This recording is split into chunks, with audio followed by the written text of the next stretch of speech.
Oh, great. Okay, let me go back to us and oh, there's another 10 people in the waiting room. How exciting. Okay, so I got to find her and see where she ends up. Oh, stop, stop. Everybody just keeps multiplying here. Okay, I got to go find Jackie Jackie. said she's having trouble connecting. Oh, I'm in. I'm here. oh, There there you you are. Okay, let me move you up to the front page at least. Okay, so, okay.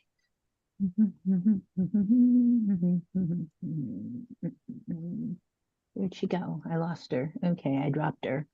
Okay, we try one more time. Jackie, there you are. Hi, Jackie.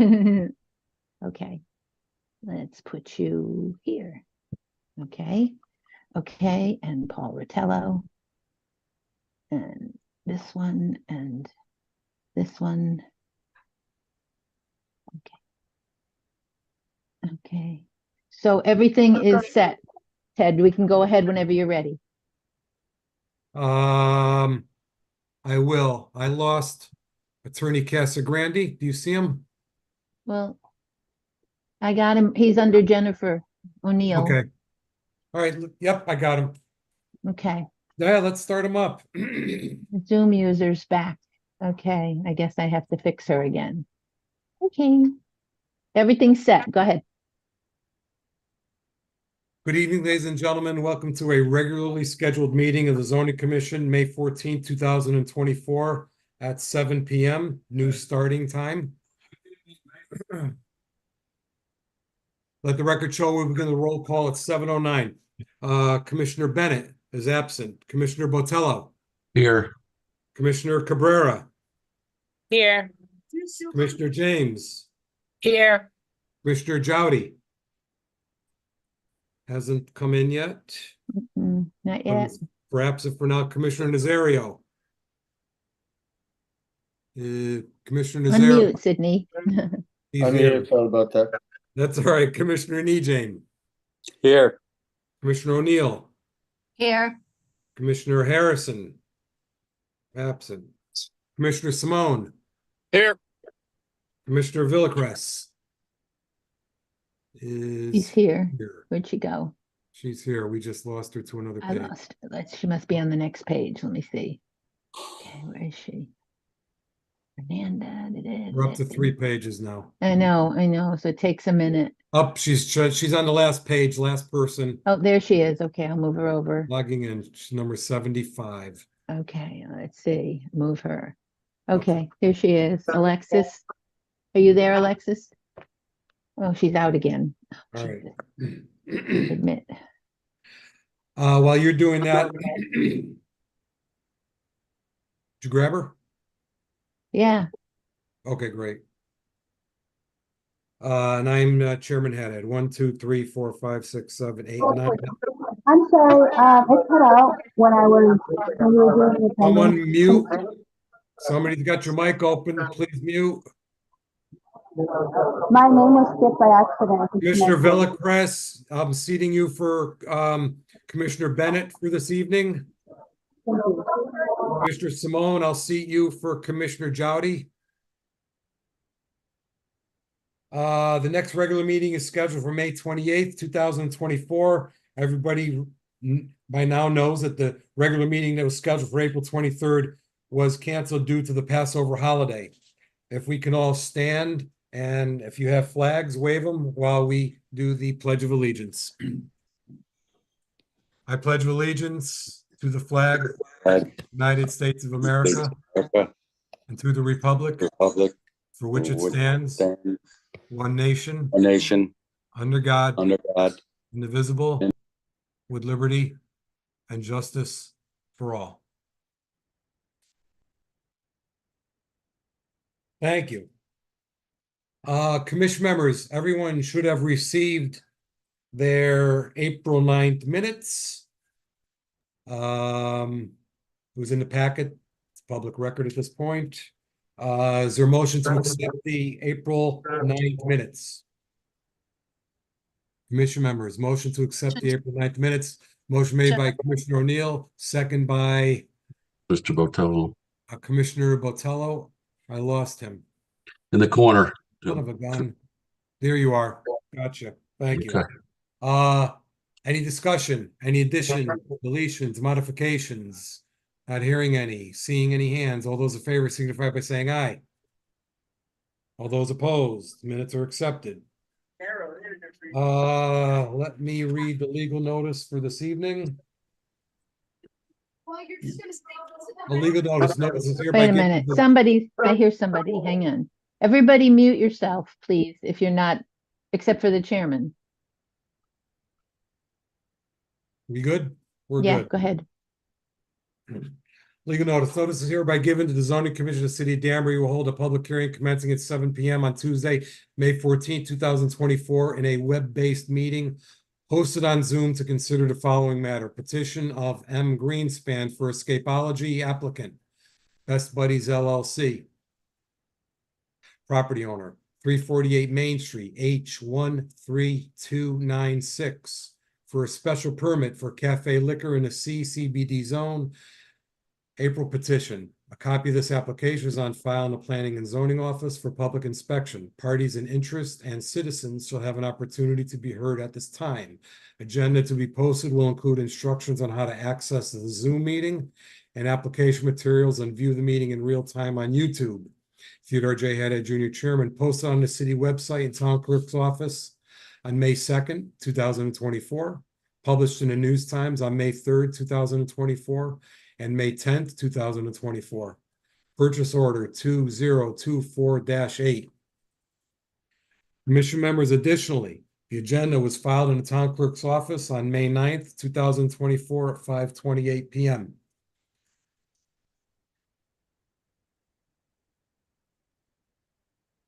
Done. This meeting of the Danbury Zoning Commission is being held on Zoom as a virtual meeting. Even though this meeting is a virtual meeting, members of the public and interested parties continue to have the opportunity to participate in the meeting in a couple of different ways. You could participate via Zoom and see the audio and the video, or you can call in by phone and participate via audio only. Please be aware that we may have to mute your microphone or telephone to avoid an echo or some other background noise. This is also being streamed live via YouTube. Instructions on how to participate in the meeting appear on the City of Danbury website, and all of the documents and materials that apply to the matters to be discussed during this meeting, including the agenda, are also available on the City of Danbury website. As always, if you have any questions, please contact the City of Danbury Planning and Zoning Department. As a reminder, the entire meeting will be posted on and can be seen on the City of Danbury website. We will follow the posted agenda as per standard practice. If prior to the meeting, any questions or comments on agenda items were submitted via email to Jennifer Eminger, these comments will be read during the appropriate portion of the meeting. Finally, please remember that technology glitches sometimes do occur. Please be patient if that happens. Additionally, let me just quickly go through the procedure on the public hearing. When we open up a public hearing, I read it into the record. We read the documents that accompany it, any exhibits. We then go to those wishing to speak in favor of the petition, which is generally the applicant or the owner. They can be subjected to questions by the commission members. And then we will also ask if any of the public want to speak in favor. We'll then go to opposition. We'll listen to the opposition, and then we will let the petitioner do a final rebuttal, ask the staff for any final comments.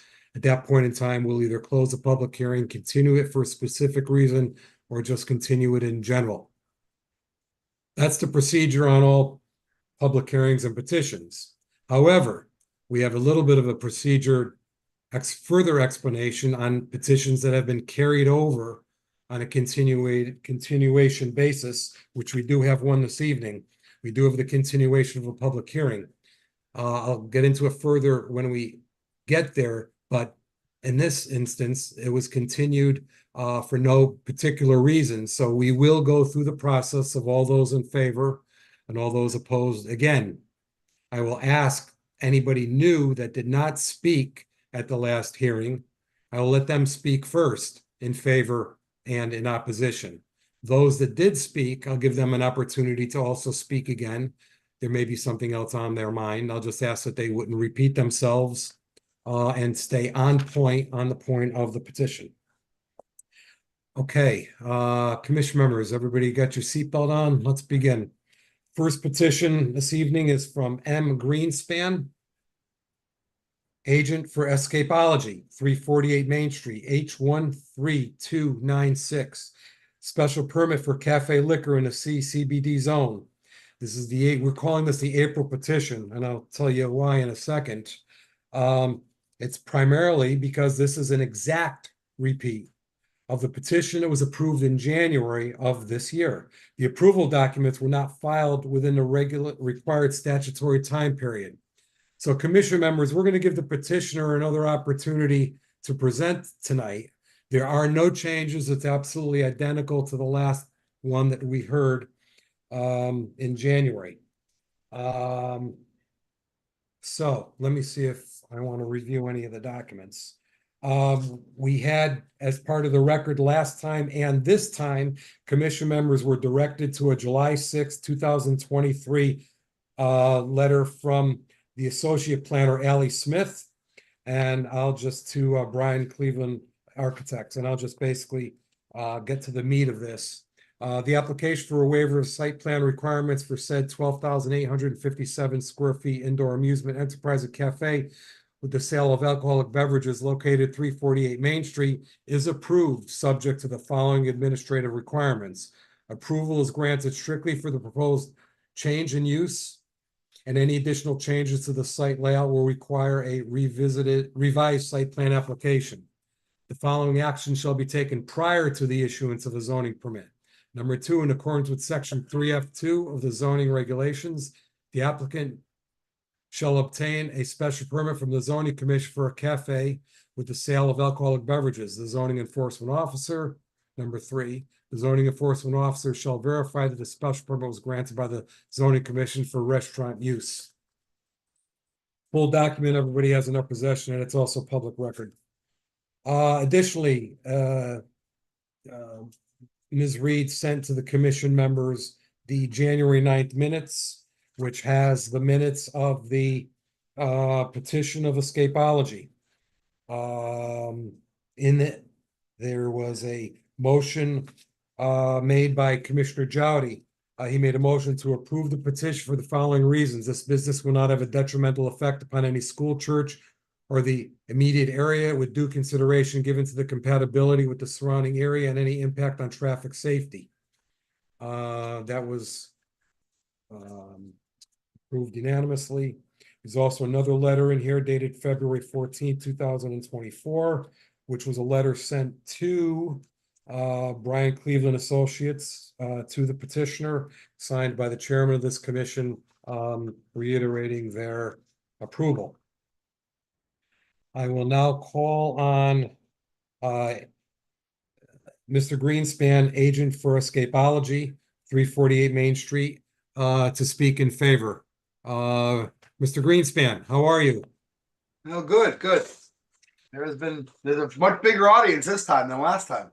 Yeah. There have been no other changes except for now we have a food service permit from the food service. Everything's exactly the same as last time. Okay. The health Do you wanna- department has given us our permit. Okay, and just let me also say that you were approved, as I read into the record, and the reason that you're back here was there was a couple dates with the liquor commission that, There were a couple. I'm sorry. Go ahead. yeah, the paperwork wasn't filed with the liquor. Mr. Chairman, Yes, they Ms. have, they have to record it in the land records, and it came back undeliverable. I sent it to the architect because he was listed as the agent. It came back undeliverable, and by Wow. that point, it was too late so you have to do it over again so that it'll be fresh and he can then record it. So he's got a date with me tomorrow morning. Perfect. You bet I'll be there. Great, good news. Well, do you want to just touch on your food service issue that you have that's different? I mean, there are no different food services. We now have our permit. Oh, got it. Okay, good. The Yeah, we permit talked for about food that last service time. level 1 for the shelf stable has been issued by the health department. Perfect. Okay, great. Commission members, any questions of Mr. Greenspan? We were all here the last time. Any questions, commission members? Thank you. Anyone else wishing to speak in favor of this petition? Actually, I think we had a couple people who spoke in favor last time too. Anyone else wishing to speak in favor of this petition? Anyone else wishing to speak in favor of this petition? Is there anyone wishing to Councilman speak? Rotello was waving at you. I don't see it. He must be on another Can you page. hear me?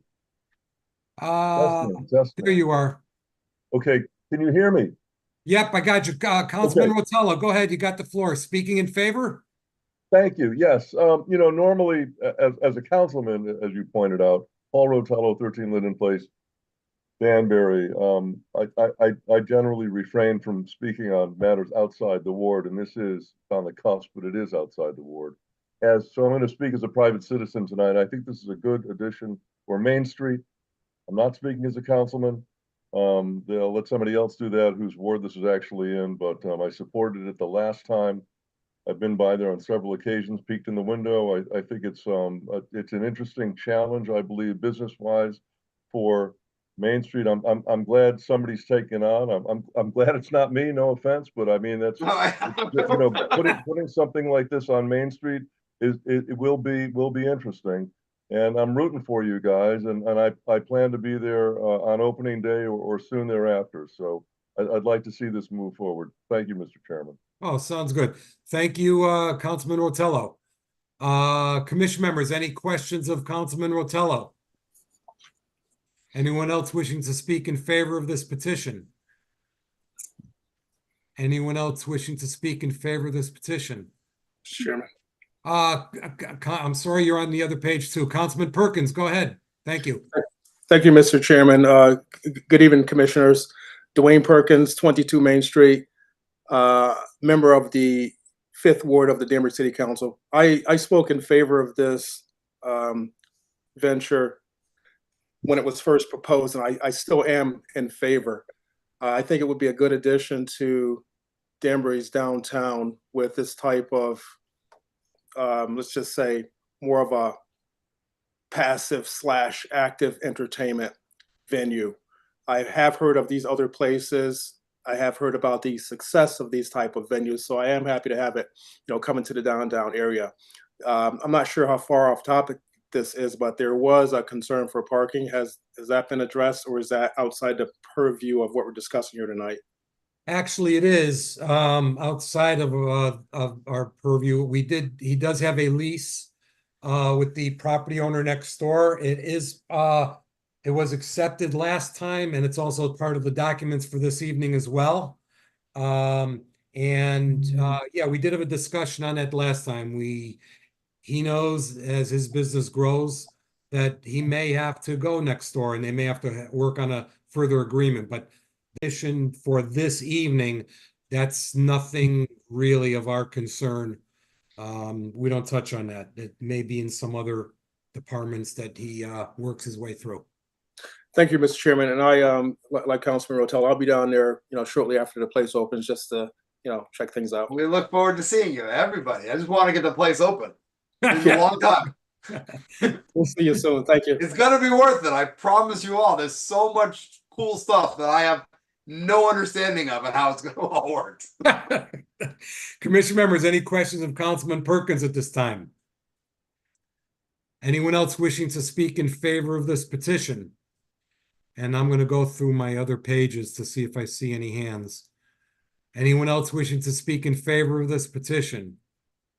Anyone else wishing to speak in favor of this petition? Is there anyone wishing to speak in opposition to this petition? Is there anyone wishing to speak in opposition to this petition? Is there anyone wishing to speak in opposition to this petition? Not hearing or seeing any opposition, I'll go back to Mr. Greenspan. Is there anything else that you want to add? Nothing. I'm just hoping we open soon and everyone can come. Thank you. Any comments from the staff? Ms. Eminger? Thank you, Mr. Chairman. For the record, Jennifer Eminger, Acting Planning Director. At this point, no. This is, as you said, this is the exact same petition. Staff has no objections. Thank you very much. Commission members, anything? Last chance to ask questions, commission members? Questions of Ms. Eminger? Not hearing or seeing, I would look to someone to make a motion to close this public hearing, commission members. Is there a motion to close the public hearing? So moved. Motion made by Commissioner James to close the public hearing. Is there a second? Second, Rick Jowdy. I'm sorry, who said that? Rick Jowdy. Let the record Yeah. show Rick Jowdy. Where is he? I'm here. Commissioner Jowdy, Oh, where did I man. find you? I'm What on are my you on? iPhone. All Oh, right, My you're on the iPhone. iPhone. Oh, Yeah. geez. Okay, let me That's read. why I was late. Mhm.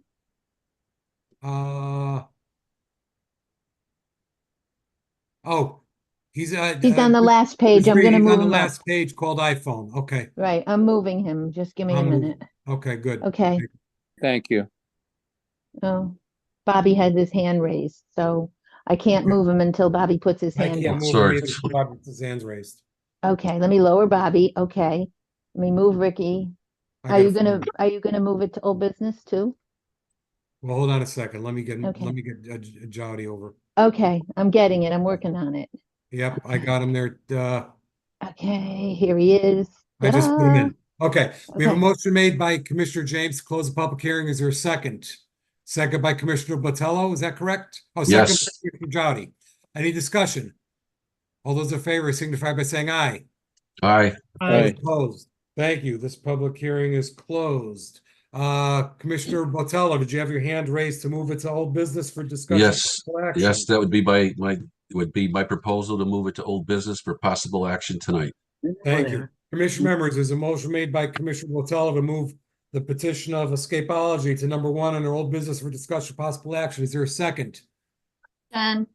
Second by Commissioner O'Neill. Any discussion?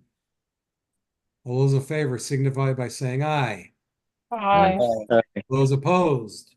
Number 1 under old business for discussion possible action would be Escapology.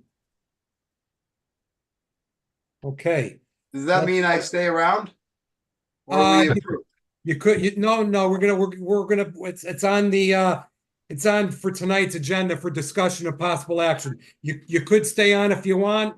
If you don't want to, you can check in with, Ms. Reed tomorrow. I don't want to speak out of turn or ahead of any other commission members. I wouldn't expect it to be an issue, but you're someone- more than welcome to stay on and watch. Unless As of someone now, wants to there was make a no vote. The motion. vote's gotta be later, or can they? Yeah, there'll be a vote later on. Okay, Okay? I'll hang around, Joanne. I'll see you tomorrow morning if I can't Okay. stay. Okay, Put your mic on mute for me if you would, please, Mr. Green. Oh, absolutely. I'm sorry. That's okay, no problem, thank you. Okay, let the record show, it's 7:31, and we will begin with a continuation of a public hearing. A petition of Bright Ravens, IS, Innovation Studios, Danbury LLC to amend sections 5B, 2B, and 5B5 of the zoning regulations. Add hotel conversion as a special exception use with specific use regulations to the CA80 zone. For the record, Commissioner Jowdy is here. Commissioner Jowdy is also seated for this. Commissioner Simone, hang there in case we have any other absence, should anything arise this evening. Commissioner Villacrez is in for Commissioner Bennett. Let me get this out of the way first. Let me go to the staff. Ms. Eminger, can I call on you to go over for us the revised text amendment language dated May 8th as it relates to open space and affordable housing? Thank you, Mr. Chairman. Again, for the record, Jennifer Eminger, Acting Planning Director. As part of tonight's agenda, for which all the members have been provided a copy, there's a link on that agenda for the revised text amendment language dated May 8th, 2024, for the Commission's consideration. As was recommended at the April 9th public hearing, the project team worked with city staff, which includes myself, and attorneys Casagrande and Edwards from the Office of Corporation Counsel to draft revisions to the affordable housing and the open space language. I won't go into great detail as the members have been provided copies. I certainly, if you have questions, certainly, ask, but I won't be reading it verbatim. So the one thing I would like to mention that city staff and the petitioner have agreed on the highlighted language, and this satisfies the outstanding comments in my March 28th staff report relative to open space and affordable housing. I would also note that we collectively have felt the proposed revisions are more restrictive and are not deemed substantive changes from the original petition. I'll ask, excuse me, I'll ask Corporation Counsel to elaborate on that for the record. If the commission has any further questions regarding the change itself. So with that, certainly, if you have any questions about the changes, I welcome any questions. Mr. Chairman, for purposes of discussion, I would like to make a motion to approve this petition. Whoa. Hold on. You're way ahead of it. We haven't closed the public hearing. We haven't had discussion yet. Okay. Okay. Ms. Eminger, let me go to Attorney Casagrande first, and then I want to see if any commission members have any questions of the document. Attorney Casagrande, can you just let us know how we're standing on this? Thank you, Mr. Chairman. Good evening, everyone. I concur with Jennifer. The changes that have been made and agreed upon, in our opinion, as Corporation Counsel, are not substantive. They're just intended as clarifications to the original language in the original proposed regulation. And because they're not substantive, they're clarification. There is no need to notice a new public hearing. Thank you very much. So commission members, and also let me just mention this for the public. Tune in on this. Commission members, this is your opportunity to ask questions. And for the public listening, sometimes commission members will ask questions that they want to make a record of. They may ask a question that they already know the answer to. They may ask a question that they think needs further clarification from a previous meeting or from conversation that somebody else has had. So when a commission member asks a question, there's no wrong question here. They're asking because they need to build a record. And I'm sure Attorney Casagrande will let you know that it's very useful to him on his end to see complete and thorough records should he have to defend any of it. So we sometimes ask questions we already know the answer to, just to be able to clarify it and put it on a record. So I'm now going to ask commission members for starters, to ask any questions of Ms. Eminger on this new document, if you have any. Any questions by any commission members? Okay, I don't see any. Now, going on past that, we're now going to call the petitioner, those in favor and those opposed. So commission members, I'm going to tell you again, this is your last opportunity to ask the petitioner any questions or have any of the speakers that come forward. Those wishing to speak in favor, please come to the mic. That would be Mr. Bertram. Good evening, everyone. Hi, just identify yourself and go ahead. Yep, Dan Bertram, the applicant. And we tonight wanted to, because we did bring some other visualizations to sort of address public comments from last time, we'd like to have Steve Sullivan show some of the manifestations at the 18 Old Ridgeberry Road site with the open space revisions. And so with that, I'd turn it over to Steve. Yes, that sounds good. Mr. Sullivan, identify yourself and go ahead. Good evening, Steve Sullivan, professional engineer with CCA in Brookfield. We created some exhibit maps to show the open space proposed at the site. based on the proposed language of open space that we worked on with staff over the last few weeks. Can I share my screen to show that exhibit, or? Yes, absolutely. I think someone just got to make me the host. Who does that? Do you do that, Mr. Sullivan, or does Ms. Reed do that? I think Ms. Reed. Okay. It's done. It's done. Oh, perfect. There you go. All right, it's loading up. It's loading up. Okay. So can everyone see that on the screen? Yes. Okay, so so based on the language for open space for hotel conversions, it allows for outdoor open space for passive and active recreation in the front, side, and rear yards. So what we created here was this hatched area. Let me just zoom in here a little bit.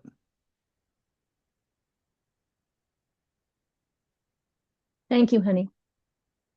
I have 44 people here, so I'm confused. So this Joe, I'm sorry, Steve. Joe, Ms. you Reed, need to mute. mute yourself. There you go. So this hatched area is the outdoor open space proposed based on the new language of for hotel conversions. It equals, let me get down here, 121,739 square feet.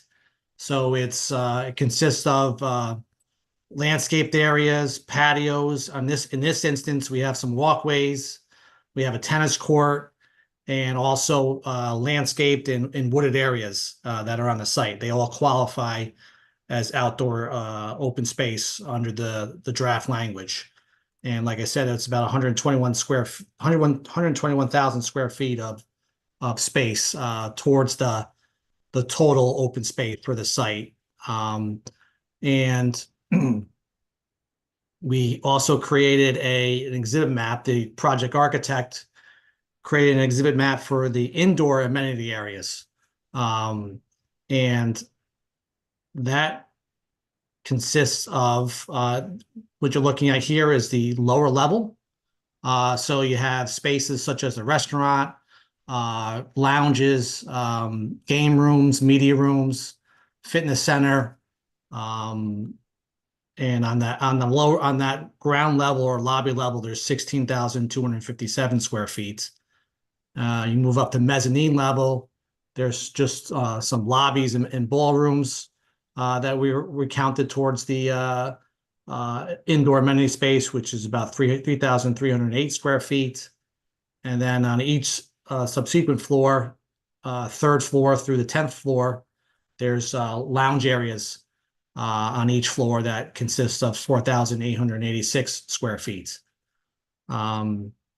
So when you add all those spaces up, the outdoor space and all the indoor spaces, and do the math, there's a proposed 198 micro apartments, micro studios. It comes up with 738 square feet of usable open space per unit, which far exceeds the 500 square feet as indicated in the language of the draft text amendment. So with that, those are the exhibits, and I can answer any questions the commission may have. Thank you. Mr. Chairman, I'm sorry if I may. Yes, Ms. this is Emmons, go Jennifer. ahead, please. So I just want for the record, we do not have official copies of these. These should be identified as exhibits. A for the site plan, B for the interior dimension by room, and then exhibit C for the total open space areas. And if the project team can forward those before the close of the hearing, if the hearing is closed, we would like to have those as soon as possible for the record. You want those in paper format, Jen, or because we did email them? Do you want them in paper format? Yeah, if you can just email them to me once more, and then one paper copy is fine. Thank you. Mr. Sullivan, you're going to take care of that? Yes. Yeah. Beautiful. Thank you. I'll tell you, Mr. Sullivan, what I'd like to do is this, I can't see hands. Are you done with this, screen share? Yeah, I can stop the share. Yep. Yeah, let's try that. And then let me see if I could see any hands here from any commission members. Okay, commission members, any questions of Mr. Sullivan at this time? Commission members. Ms. O'Neill, Commissioner O'Neill. I just want to comment that in between the last meeting and now, I had calculated out that there was roughly at least 2 acres of the 6-acre parcel, which seems like a lot that were required to meet the open space. And I'm happy to see that you exceeded it. And it seemed like that lot lent itself to being able to have that open space. So thank you. Thank you. Commission members, I see Commissioner Jowdy's hand. Commissioner Jowdy. Excuse me, I'm sorry. Is that Commissioner Jowdy? Did we just lose him? Oh, his hand isn't up, but Bobby's hand is up, Mr. I Botello. thought I saw Commissioner Jowdy's hand. Commissioner Botello, we'll put you in here. Yes, Commissioner thank you. Botello. Thank you. The question would be to Jennifer, have you been able to analyze what they've sent you as far as their open space calculations, and has it met all the criteria that you have been looking for? Mr. Chairman, if I may. Yes, Ms. Eminger, please. It has actually, Bob. I've reviewed all of that information they submitted that we identified as exhibits A, B, and C. I have reviewed all of that. It does comply with the revised language dated May 8th, 2024. Okay, thank you. Thank you. Commissioner Botello, you good? Yes, thank you. Yes, thank you. Commissioner Jowdy.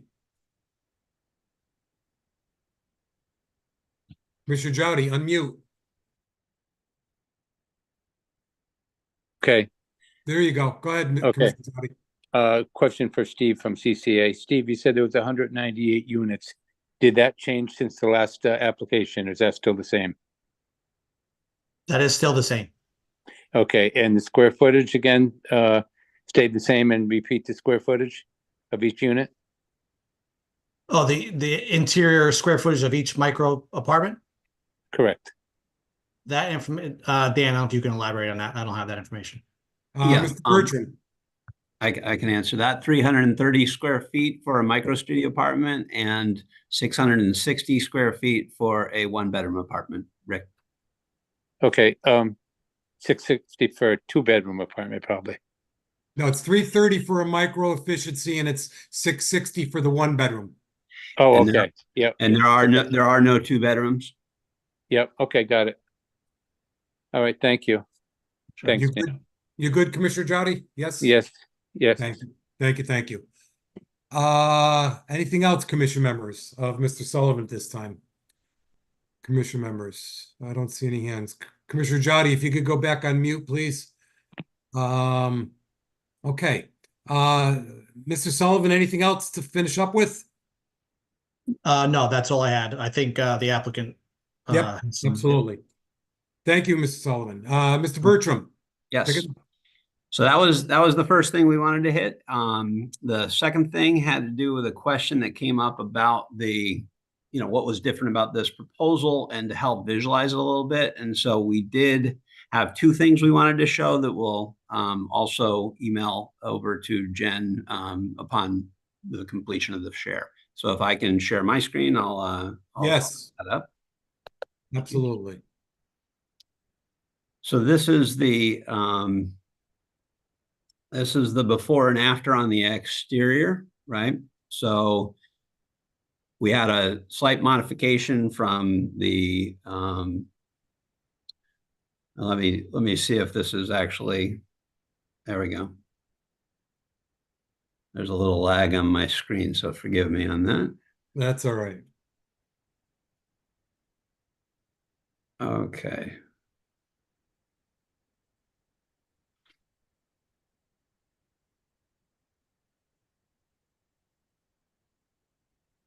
There we go. Now it's doing stuff. Okay, so we'll go from the top. So this is, sorry about that. It was just locked up.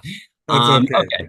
So this is an exterior elevation of the building. We had shown an early iteration of this. This is an updated exterior from this angle.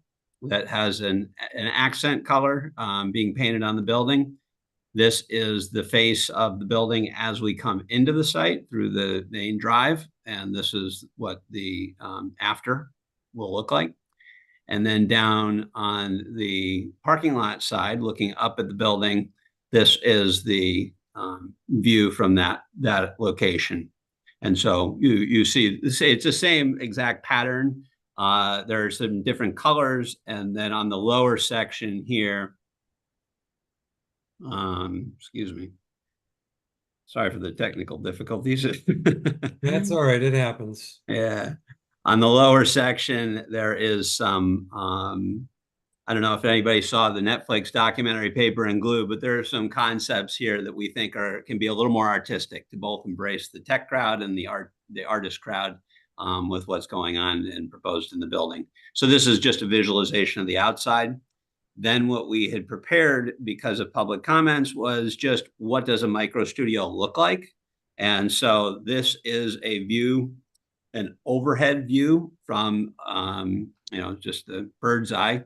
The bathrooms are existing, and then you have a kitchen here with a refrigerator, stove, kitchen sink, dishwasher, counter. The bed is over here, table and chairs, a full dresser and desk. And I'll give you another perspective shot as you enter the unit, looking across this. So this gives you a sense for the space in the 330 square feet. This brings you in a little deeper to give you a sense for the space itself. And again, this will be delivered this way, right, with furnishings in these micro studio apartments. And then from within the unit, looking back, this gives you a sense for the kitchen unit, the table and chairs. And this is a closet here. This is the door to the unit and bathroom behind this wall. So with that, a picture tells 1,000 words, that kind of thing. And so that's really actually all we had prepared for this evening. I would add from an economic development perspective that the before and after on this property will generate at least 50% more taxes. That's over $100,000 of annual taxes that we expect that this property would be assessed at differently from how it is today. And that we just call another contributing benefit to the municipality. So with that, I think that is what we wanted to show, and I'll email this to Jen right now. That's great. Commission members, the main point, and I don't want to belittle Mr. Bertram's presentation, the main point of what he just said about the taxes addresses a question that we had, or a curiosity we had, as to changing a commercial parcel to a residential, what it would do for taxes, grand list, things like that. So he addressed that, and I appreciate it. We were curious about how that was going to be. Regarding the other part, the floor plans, Mr. Bertram, we generally don't look at floor plans on this commission, because I want to caution the commission members, whether you like that floor plan or you don't like the floor plan, it's got nothing to do with this petition tonight. Mr. Bertram was addressing, I think it was Mr. Berlant, maybe discussed it last time, was looking to see, he was curious as to, hey, what are these things going to look like? So I think Mr. Bertram did bring that with him tonight. I did not want to cut him off on it. But for our purposes, commission members, that's got nothing to do with this petition tonight. It's nice to look at. So I just want to let you know about that. Yeah, and we agree. There's nothing novel about the one bedroom. We didn't try to visualize that, but this is a little unusual, and we were just trying to address, like you say, in fact, the difference between this petition and last petition, this petition where it's special exception, the public will have an opportunity to see this and comment on those floor plans at the next stage should this petition get approved. But that's not for this commission. I'm going to go around for a couple of questions, if we have any, Mr. Bertram, of you. Commission members, at this time, do you have any questions of Mr. Bertram? Mr. Botello, Commissioner Botello. Yes, Mr. Bertram, thank you for your time and thank you for being here tonight. I have a couple questions I'd like to have and for clarification.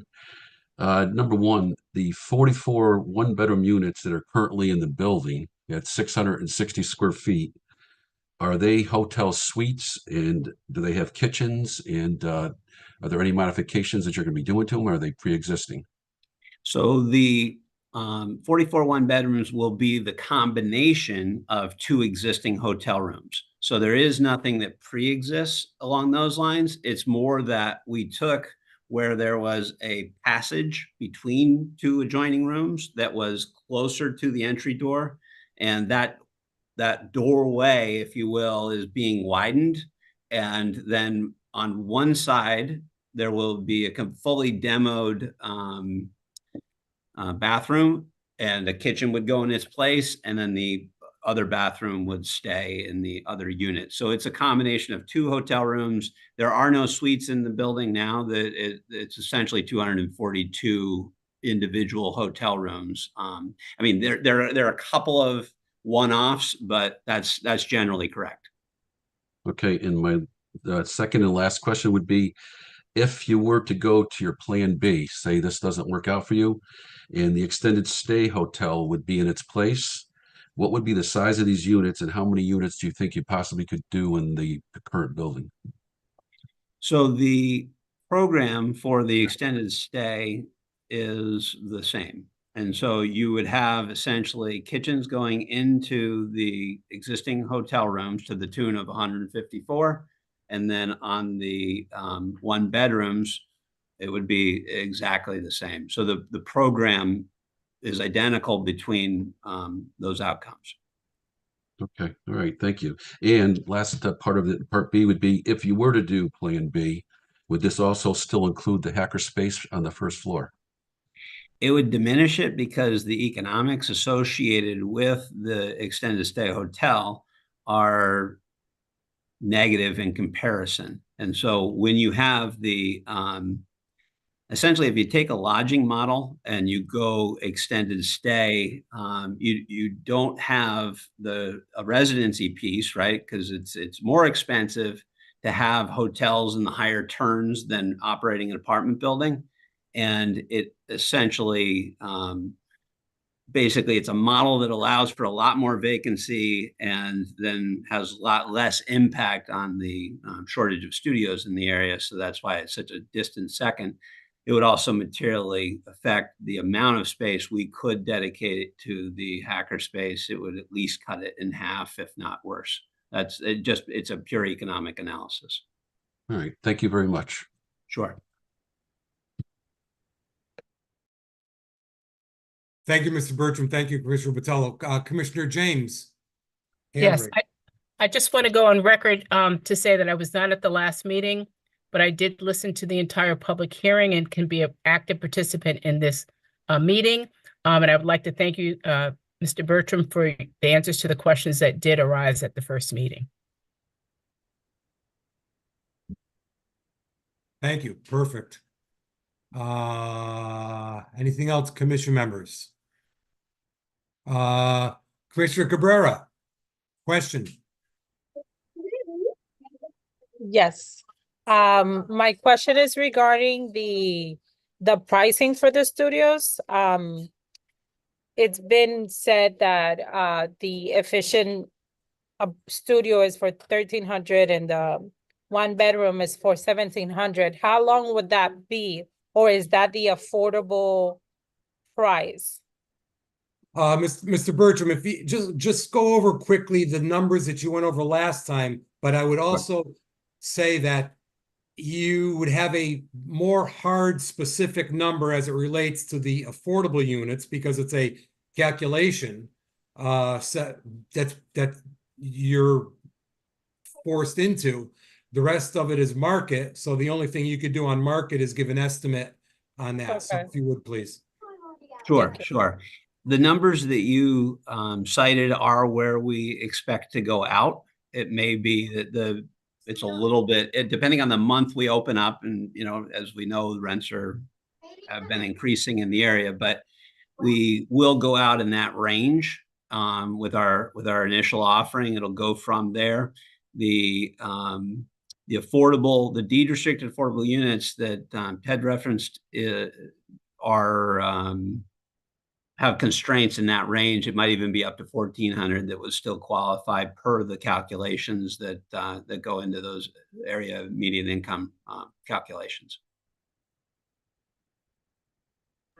Thank you. Sure. Commissioner Cabrera, you all set? Yes. Anything else, commission members of Mr. Bertram at this time? No, Mr. Bertram, you set for now? Okay. I am. So I will email Jen. Thanks. Sure. So we did have a couple letters in favor that came in after the last meeting, but before tonight's meeting. So Mr. Chairman, yes, Ms. Reed. so you have two letters. One came this afternoon from Andrea Gartner, and the other one was received before. It's included on the agenda, so you don't have to read that one, if you don't want to. Yeah. And then there was one letter in opposition that was received yesterday. Yep. Thank you. Okay. That's what I have. So what I wanted to just say is, I'll just, since they're part of the record, they're part of the agenda and everybody has copies, I just want to say that Kathy Petrosky sent in a letter speaking in favor of the petition. Mr. Brian Losey sent in a letter speaking in favor of the petition. Everyone has copies of those. The newest letter that came in, Ms. Reed, did the most recent letter today, Gardner, Lapine, Giordano, did that get emailed to the commission members? I emailed it this afternoon, so I Okay. don't know if they got it. Andrea didn't drop it off till 4:45. Okay, yeah, I didn't see So- the copy list on that, so I wasn't unsure of that. Yeah. There's Okay. also a letter here, commission members speaking in favor, Andrea Gartner, City Council, 5th Ward, Diane Lapine, City Council at Large, and Louis Giordano, City Council, 7th Ward, that also spoke in favor of the petition. And that's all we have right now for those in favor, or letters in favor. Is there anyone else wishing to speak in favor of this petition? Is there anyone else wishing to speak in favor of this petition? And I'm going to go to the other pages that we have here to see if there's any hands. Mr. Chairman, I'm sorry, it's Jennifer again. Ms. Eminger, yes. Yeah, not speaking in favor. I just wanted, I know Joanne had told me that Councilwoman Gardner had asked that her letter be read into the record. Is that possible? I just want to make sure that we're doing as she's asked. Absolutely. Thank you. So let me do that. May 14th, 2024. Thank you for that, Ms. Eminger. Dear Chairman Haddad, members of the Danbury Zoning Commission, we had planned to speak live this evening at your public hearing in strong support of this application, but are unable to do so due to a meeting conflict. Nevertheless, we wish to join our colleague, Councilman Ryan Hawley, who spoke at the last meeting, and urge your commission to vote favorably on this application. This affordable housing proposal is exactly what Danbury needs because it adds to the mix of housing options in a very impactful way. It is in a perfect location and truly a fabulous adaptive use in repurposing this hotel facility.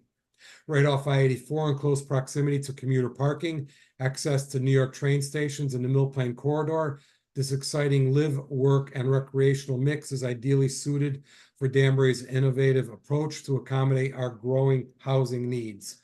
The applicant has worked closely with the Danbury Hackerspace, Inc. and has its full support as well as the Greater Danbury Chamber of Commerce and the entire cultural community of Danbury. We urge you to vote favorably for this project. Respectfully submitted again, Andrea Gardner, City Council, 5th Ward, Diane Lapine, City Council at Large, Louis Giordano, City Council, 7th Ward. Okay. Anyone else wishing to speak in favor of this petition? I see a hand of Frank Camilletti. Mr. Camilletti, if you there you go. You're unmuted and you have the floor, sir. Go ahead. I'm not sure if this is appropriate. If it's not, please cut me off. Sure, go ahead. From Mr. Bertram related to what he just stated. Is that okay now? Or should I save them? Did you want to speak in favor of this petition? Actually, my questions are neutral, so I'm not quite sure. That's why I'm asking you. Do you want to hold it off for Oh, later? no, or- I'll tell you what, if you feel as though they're neutral, ask if you got a question now. I'm sure Mr. Bertram will address it on his rebuttal. So what's on your mind? Yeah, a couple of things. On the building, it has live, work, and create, which is the logo that he has on the building, which implies that the renters are most likely, which to me anyway, it implies that the renters are employees. Yet when we talk about affordable housing, that is a larger definition, in my opinion. So is it that the people that actually live there will be people that actually work there, or is it the larger definition that applies to affordable housing? That's question number one. Should I go on with that question? Oh, yeah, go ahead, because he's not going to answer them directly now. We're going to give him at the end. Go ahead. So go ahead. Tell us what you got. Also, the 50% more tax, I just want to clarify that meaning what? That the 50% more tax is 50% more than what is currently being paid, or what the hotel was originally paying? That's question number two. And as far as Plan B is concerned, if he has to go into Plan B, which is an extended stay motel type of setting, how long is the Plan A going to be in place before he actually makes that switch, if it's necessary? Okay, I'll have him address that when he comes up on rebuttal. Thank you. Mr. Camilletti, you're good? Do you have anything else? Thank you. Oh, okay, great. Put your mute back on if you would. Anyone else wishing to speak in favor of this petition? Anyone else wishing to speak in favor of this petition? Anyone else wishing to speak in favor of this petition? So I don't see any hands and I don't hear any voices. Is that correct? Ms. Reed, do you see her here? No. Anyone wishing to speak? I've been trying to raise my hand. Who is that? Steve Cook. Yes, go ahead. Go ahead and speak, sir. Okay, yeah, very quickly. Steve Cook, 23. Take your time. Country Take your Road. time. Go ahead. Just again, a general question. It's not a pro or a con, but Mr. Bertram, the facility is going to need staffing. I was just curious as to what the needs are. What kind of jobs would the facility provide for workers in Danbury? Okay, we'll address that when he comes back up. Okay, thank you. Are you all set, Mr. Cook? Yes, I am. Great. Anyone else wishing to speak in favor of this petition? Anyone wishing to speak in opposition to this petition? Is there anyone wishing to speak in opposition to this petition? Is there anyone wishing to speak in opposition? I see Mr. Cunningham. Mr. Cunningham, unmute your mic and you have the floor, sir.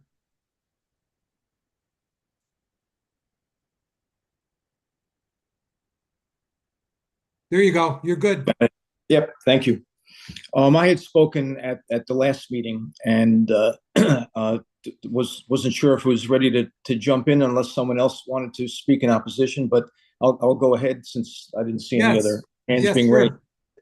One of the things I'm concerned about is, there's been very little discussion or any discussion about the unintended consequences of this project. One of the things that, that is being raised is the need to address housing shortages, and there are other reasons for housing shortages that are not being addressed or tackled. Here you have what is a developing and robust commercial area. You look on the New York side and all the development that's been recently happening there, and you have future development and possibilities in the Danbury side. And yes, things may be slow now. There's maybe a slowing down in business cycle. Maybe demand for hotel housing is down. We've gone through a pretty tough recessionary period or slowdown in the economy because of COVID. But that doesn't mean that this is going to continue. There are we live in a world where there are business cycles, and what may be existing today could very well change in the next several years, and then we're caught. without or with shortages, because if this project gets approved to convert to residential, there's, it's been discussed, there's, certainly a possibility that other hotels in the area convert, and we lose that capacity for when there is a boom and a return to a more robust economic cycle. That's a serious concern. You have, what's another unintended consequence? You start mixing residential and commercial properties, and we all know, just maybe not a good analogy, but when people move into an airport area, they move in knowing that there's an airport and there's going to be, disruption or noise or whatever, but then the airport attempts to do some development or some changes, and then community opposition comes into play. You start having a large residential population in a commercial area that could very well handicap the future of that commercial area. Our planning department, and planning commission, has made comments to that effect multiple times regarding the impact of this conversion to the commercial corridor. And it just seems to be, no real discussion about, well, what if? It's been a very nice and idealistic presentation that's been made at several of these meetings, but there's no guarantee that, number one, that Plan A works. I'm trying to get my head around seeing that there are 198 artists and or technology people or students that are going to want to live in this particular facility.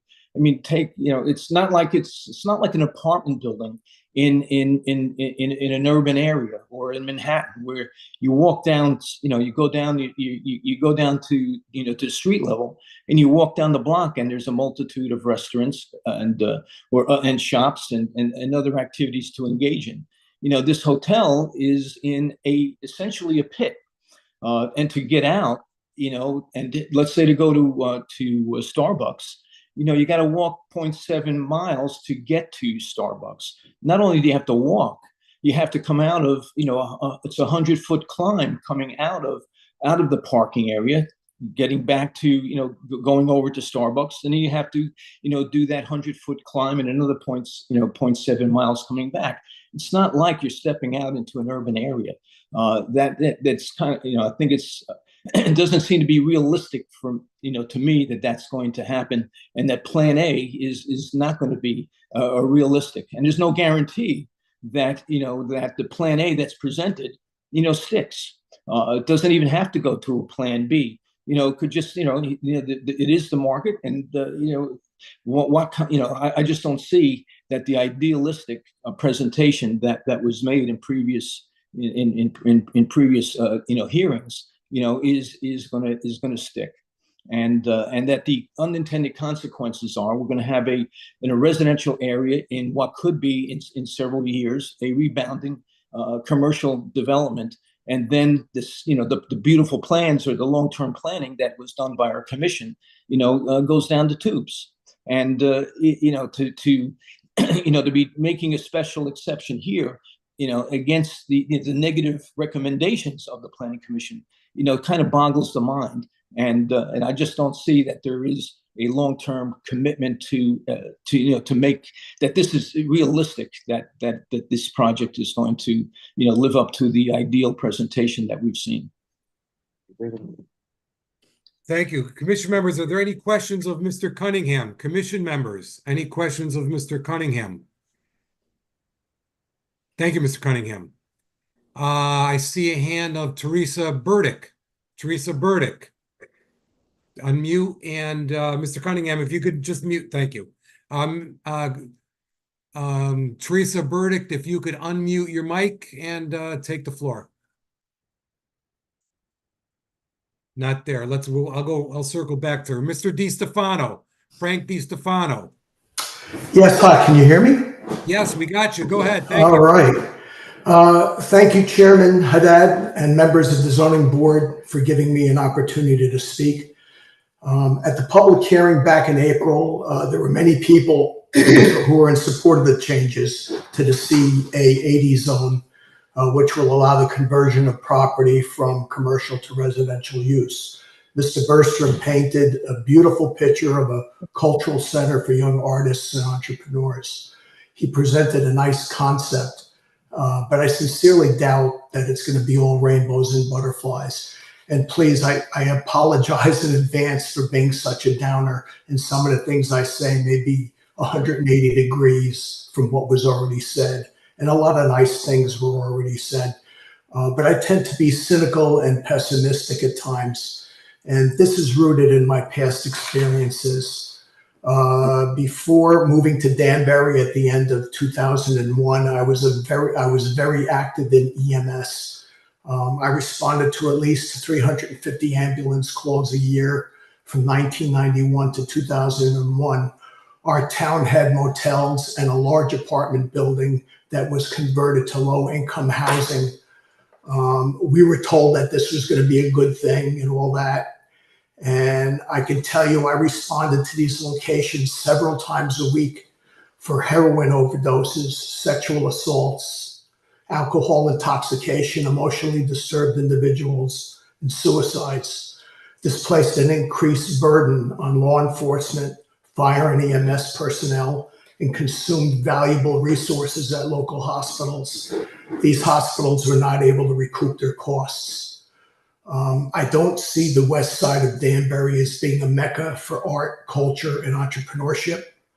I see crime rising, property values going down, and people loitering on both sides of Old Ridgebury Road and Mill Plain Road.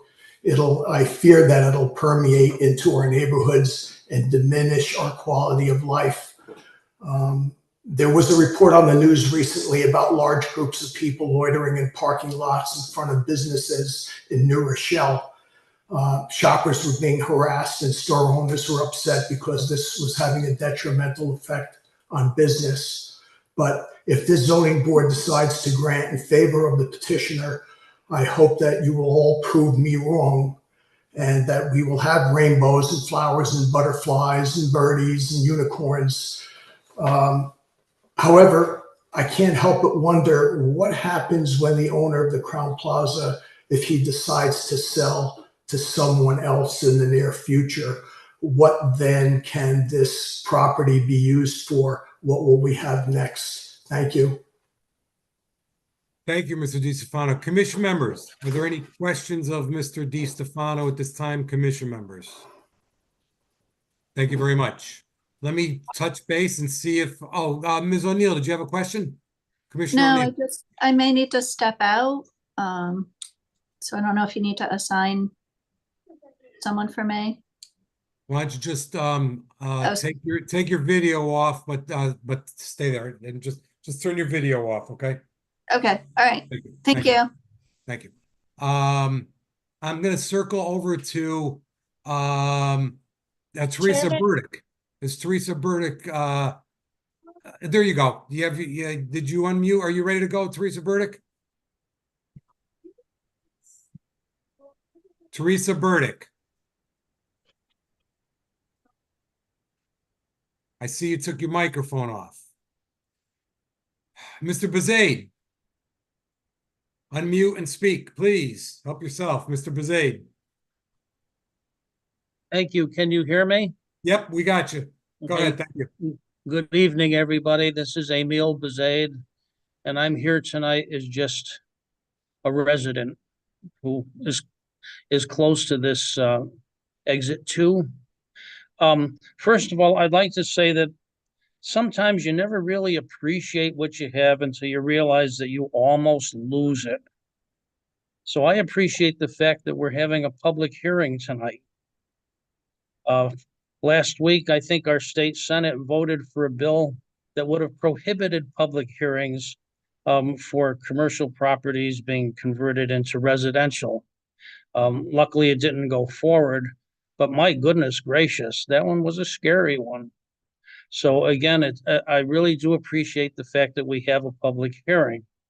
Having said that, it seems like the nature of what's happening around the state is to push forward with, more residential properties being, converted from commercial or industrial. And with this particular project, there are other neighboring hotels. There are 8 hotels in the Mill Plain corridor that possibly could be affected.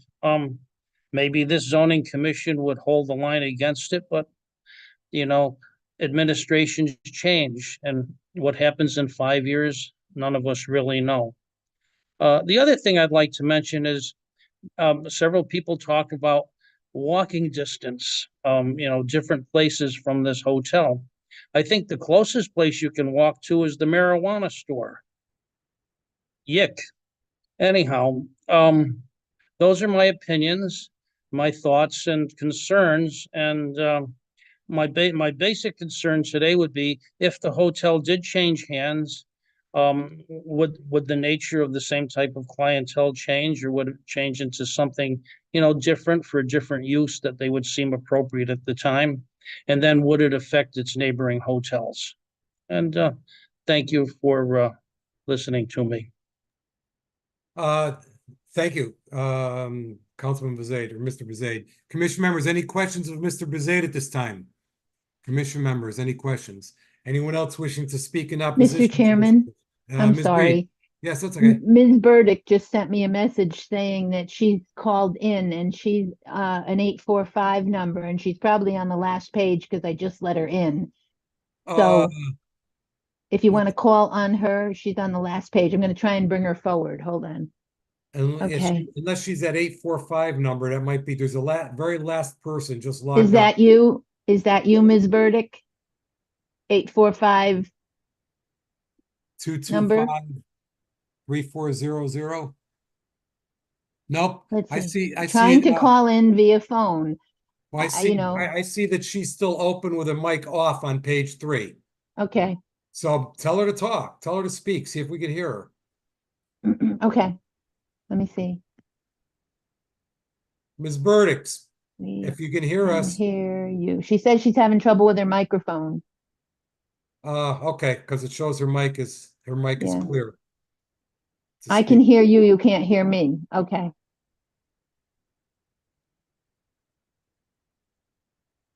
That's what she said. She can hear you. Should I tell her to log out and try to come in again? I'll tell her that. Yeah, I'll read a Log letter. out and try again. While you're doing that, we received a letter also from Annette Zakovich. You sent that out to everyone today too, right? Mm-hmm. Okay. Everyone received a letter. There's a letter of opposition from Annette Zakovich, resident 333 Main Street, Danbury. Dated May 10th, received May 13th, 2024. Letters being sent in regards to the above referenced matter. There's a lot of back and forth on this request, in my opinion. It's not needed in Danbury because it will add to traffic congestion. The need for studios is not something that's in demand since there aren't any local companies asking for it. Affordable housing is needed for first-time home buyers, families downsizing, etc., and it's not addressed here by the developers. She resides at 333 Main Street in Danbury, which is another BRT project. Please consider the before and after of the projects that are being done by the developers as they apply for other applications for new projects. With the numerous times this application has come before the board, it is one that should not be approved as there is no need for it here in Danbury. Thank you, Annette Zakovich. How did you make out with Ms. Burdick? Nothing yet? Okay. Hang on. I'm trying to tell her to send an email in, but Samira Malik has raised her hand. So if I you was want to just call going to on ask her. you if that was brand news. Samira Okay. Malik, go ahead. Why don't you go ahead, take your time, and we'll do what we're doing with the other person. So go ahead, Ms. Malik. Okay, well, thank you. Hello, everyone. Hi. A few questions Sure. may have been answered. I was at the prior meeting, and a few questions that I had in terms of the affordable units. What are the exact number of the affordable units out of the 198 planned? Okay. And then my other question is, it going to be a lottery system in terms of who can apply for these affordable units? Because I imagine with such huge demand, but there's very few units, that who would qualify for this? And then what are the income restrictions for that? And then my other question is, who is going to be in place for compliance for this? And then is this on an annual basis that they have to comply with the income restrictions? How often does this have to be looked at? Because I imagine it would be on an annual basis. Those are excellent questions. I hope the developer can address those. A lot of it you'll hear, I'm sure, from him has a lot to do with the state of Connecticut. And then the last thing I want to mention. So I am in the real estate industry, and there is the sensitive subject of the Fair Housing Act that's under HUD, the Housing and Urban Development, under the Department of Justice. And for that, I know we keep mentioning the target demographic for these units would be artists, young professionals, people downsizing and that, but we can't necessarily discriminate against familial status. Age is one thing, but there's so many other factors that go into play that we can't determine who is going to move into these units. Well, it's a nice concept of who this need would provide for. It doesn't necessarily mean that's who's going to apply for those units or live in them. And so for the 2 adult occupancy limit, what happens when children come into play? And then it would be a very small unit, especially the 350 square foot units for have children in there. And where does that come into play, and how would that be with compliance? Thank you. No, thank you. Those are we all ask technical questions. These were real life questions. So thank you for that, and I'm sure Mr. Bertram will address it shortly. Commission members, Mr. Chairman? questions of Ms. Malik. Commission members, thank you. Ms. Reed. She says that she's the 845 number, so maybe call on her. I don't know what we have to do. I let her in. I would imagine she could speak if you could call on her. Yes. So can you hear me now or no? Oh, yes. We got you. Go ahead. Talk before we lose Sorry. you. That's okay.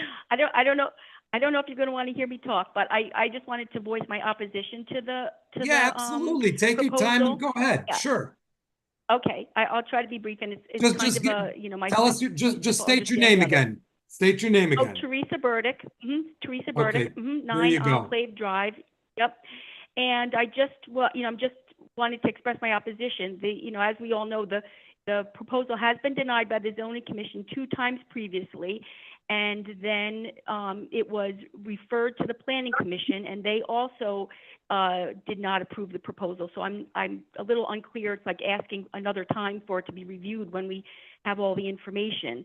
I understand legally it was said there was something substantially different about the proposal, but I don't see as a layperson, I mean, I work in healthcare, not legal, any substantial difference. It's the same project on the same plot of land in the same commercial area, with the, I see the lobbies are added in to increase the common space, but I'm also having trouble visualizing how this is going to work. I think it's a very good idea. I just think it's in a bad location. I recall the last meeting, I didn't bring it up, but it took me a half an hour to go from exit 2 to exit 1 because of a very minor fender bender. And I think we also need to be aware that the Summit also has approved 180 apartments on their 100-acre campus right above Rivington, and that's going to add another, at least, 1 or 2 or more people in those apartments. I know Senator Kushner brought up that there's been a rehab facility approved on Old Ridgebury Road that's commercial, so that won't be removed from the tax rolls. So for me, this really is not in my backyard issue. It's a removing a commercial property from the tax rolls and kind of forcing a square peg into a round hole. I think that the rooms look like $1 million apartment. Yeah, I think the rooms look like hotel rooms, so I would think it should stay as a hotel. Excuse me, Ms. Burdick. Christina sorry. Wolf, your mic is on. Please turn your mic off. Oh, I don't have a microphone that works. That's the Nope, problem. I not think. you. You're good, Ms. Burdick. Go ahead. It was someone else. Go ahead, Ms. Burdick. Oh, sorry. You're totally okay. fine. You're So, I totally mean, fine. Okay, thank you. So, I mean, I just was saying that for me, it's not in my backyard issue, although, you know, some concern has been expressed that it's not up to 5% affordable housing, it's at least 5%. And I also can't picture the demographics of people moving in there. I think it's, you know, I don't think they're going to want to live in a hotel room. There's like not room to entertain people. But and the, you know, thinking about the sidewalks, like to walk to the left of that, after you climb that hill, you're going to be crossing an entrance ramp for I-84.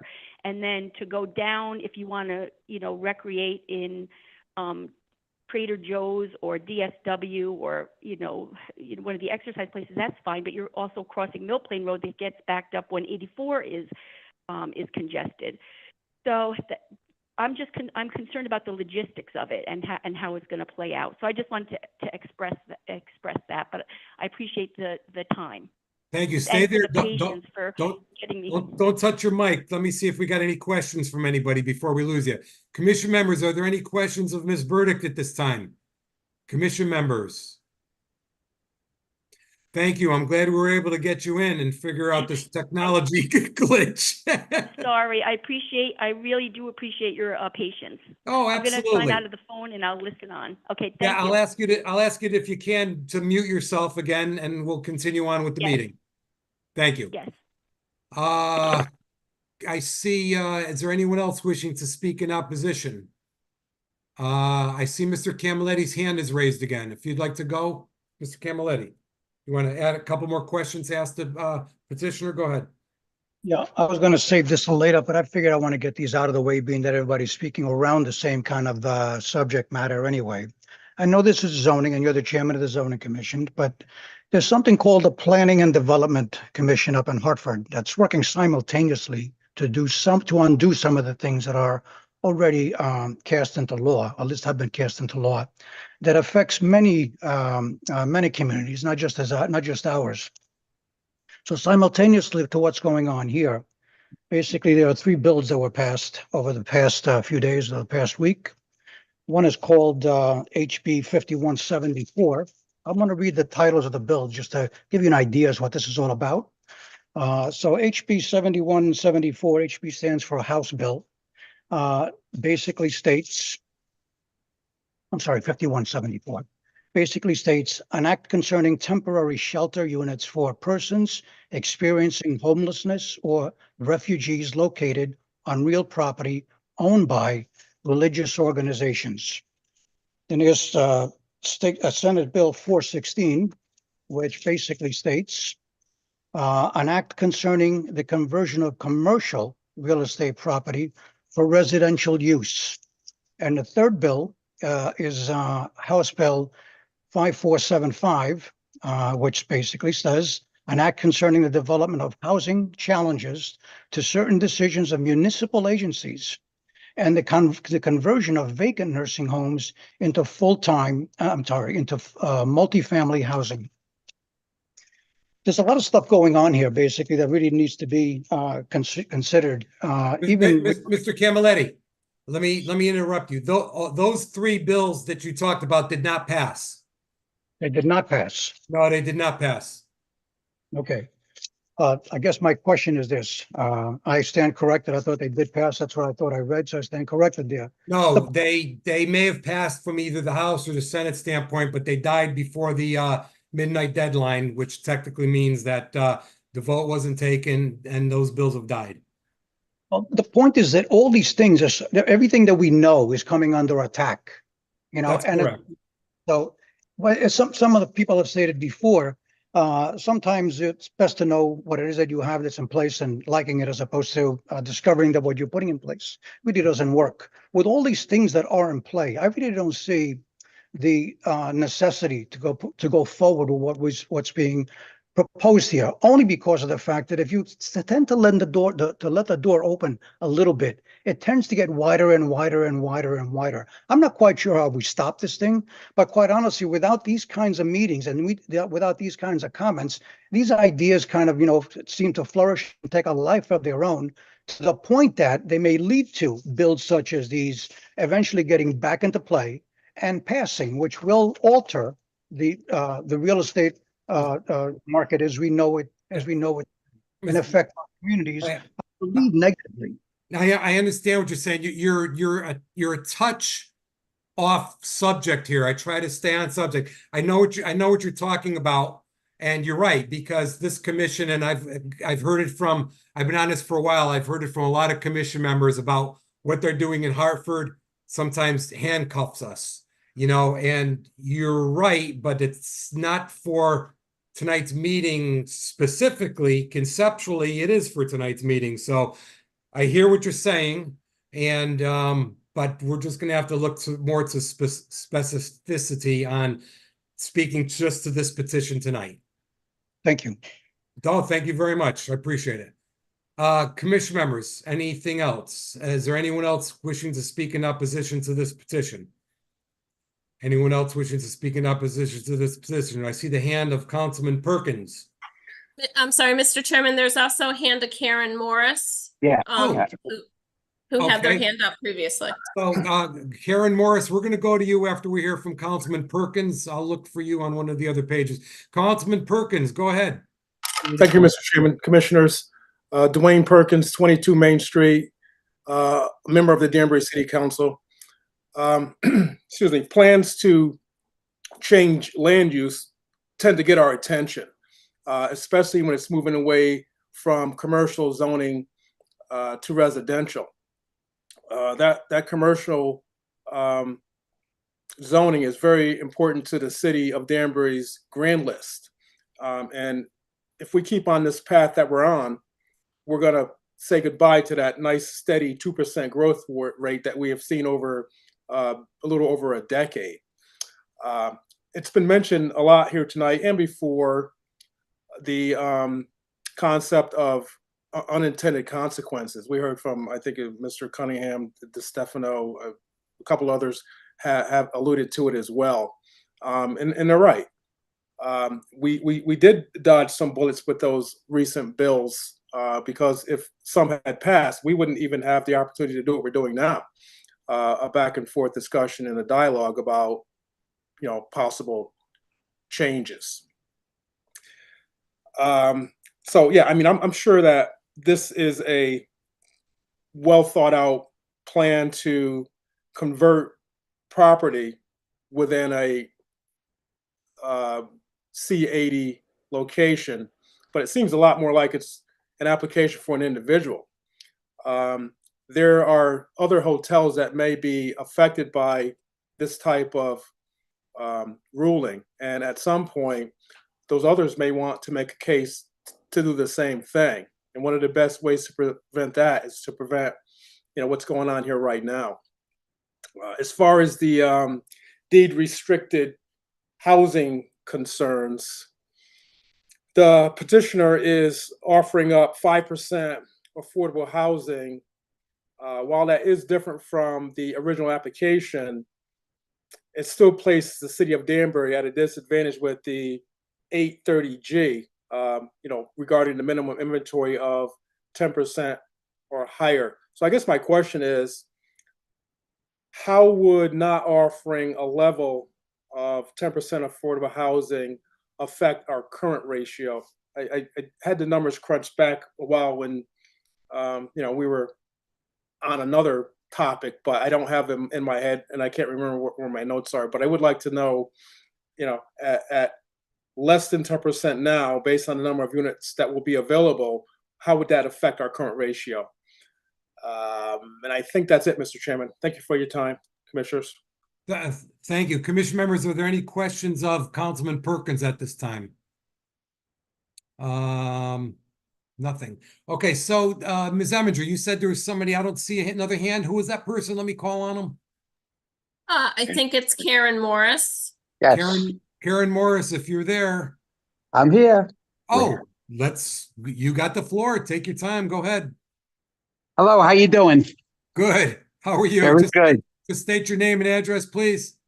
Thomas Morris. I live here in Rivington and Danbury. Quick question I have Thank in you. dealing with the affordable housing. First of all, how is he going to run this affordable housing? Is it going to go through a voucher system? How are we going to select the people that are going in there?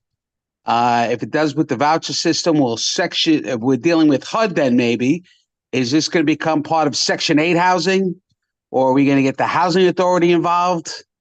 Because we're down to, now we're saying only 5% of affordable housing. Above rate housing, I'll call it. That's what I'm just trying to figure out.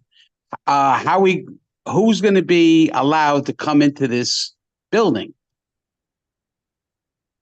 Okay, we'll have the petitioner. Is it a voucher system, or I know it's going to go by people's money, their income, but is it going to go through a lottery? That's what I'm trying to figure out.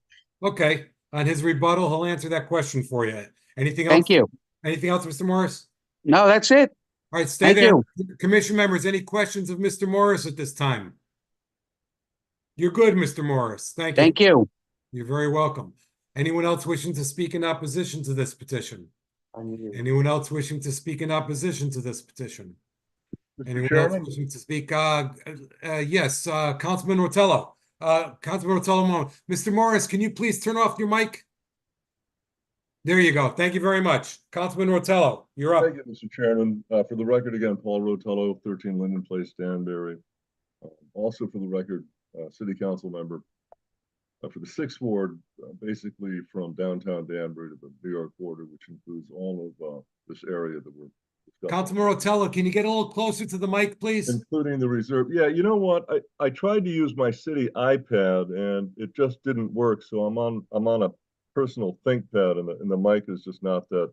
That's all right. We got you now, as long as you get a little closer to it. Yeah, I'm afraid if I get any closer, you guys will be looking up my nose, which is that's all right. Okay with me because I don't have to see it. Go ahead. What we could try to do, I think, tonight is separate the proposal, which has merits, versus the petition, which has concerns. The proposal, of course, is about a building conversion, hotel to residence, painting, landscaping, open space, things like that. The petition, on the other hand, is quite different. The petition calls for opening up commercial spaces in Danbury. The state is exploring this as well. They failed, in my opinion, correctly so. I think that was the universe giving the people of Connecticut a break last week. But converting commercial spaces to residential spaces. And I think we would be really remiss to, or at least obsessively optimistic to think that this will be restricted to this particular parcel, or perhaps this parcel. And I think under testimony we've heard in the past, the Hilton Gardens down the street. If this is, I'm speaking, let's say that I represent another hotel owner. I do not, I'm not an attorney, but let's just say I was a lawyer, which I am not. And another hotel owner comes to me and says, hey, I want to get in on this gravy train. And I would say to them, well, the regulations were so tightly written, the only person in Connecticut who can do this is the petitioner. And my client says, well, what, the city of Danbury granted a monopoly for one guy to do this? If this is such a great idea, why didn't they consider allowing everybody else to do that? I think that's a pretty powerful argument in court.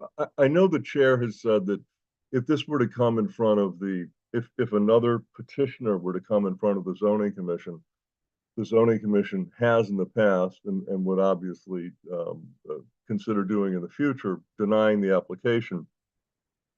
I don't think this is going to be a application that's going to be sustainable, the denial by the zoning commission. I think somebody mentioned the domino effect. That, you know, I mean, I don't want to get into that kind of drama, but I think it does open the door to other operators making sustainable claims that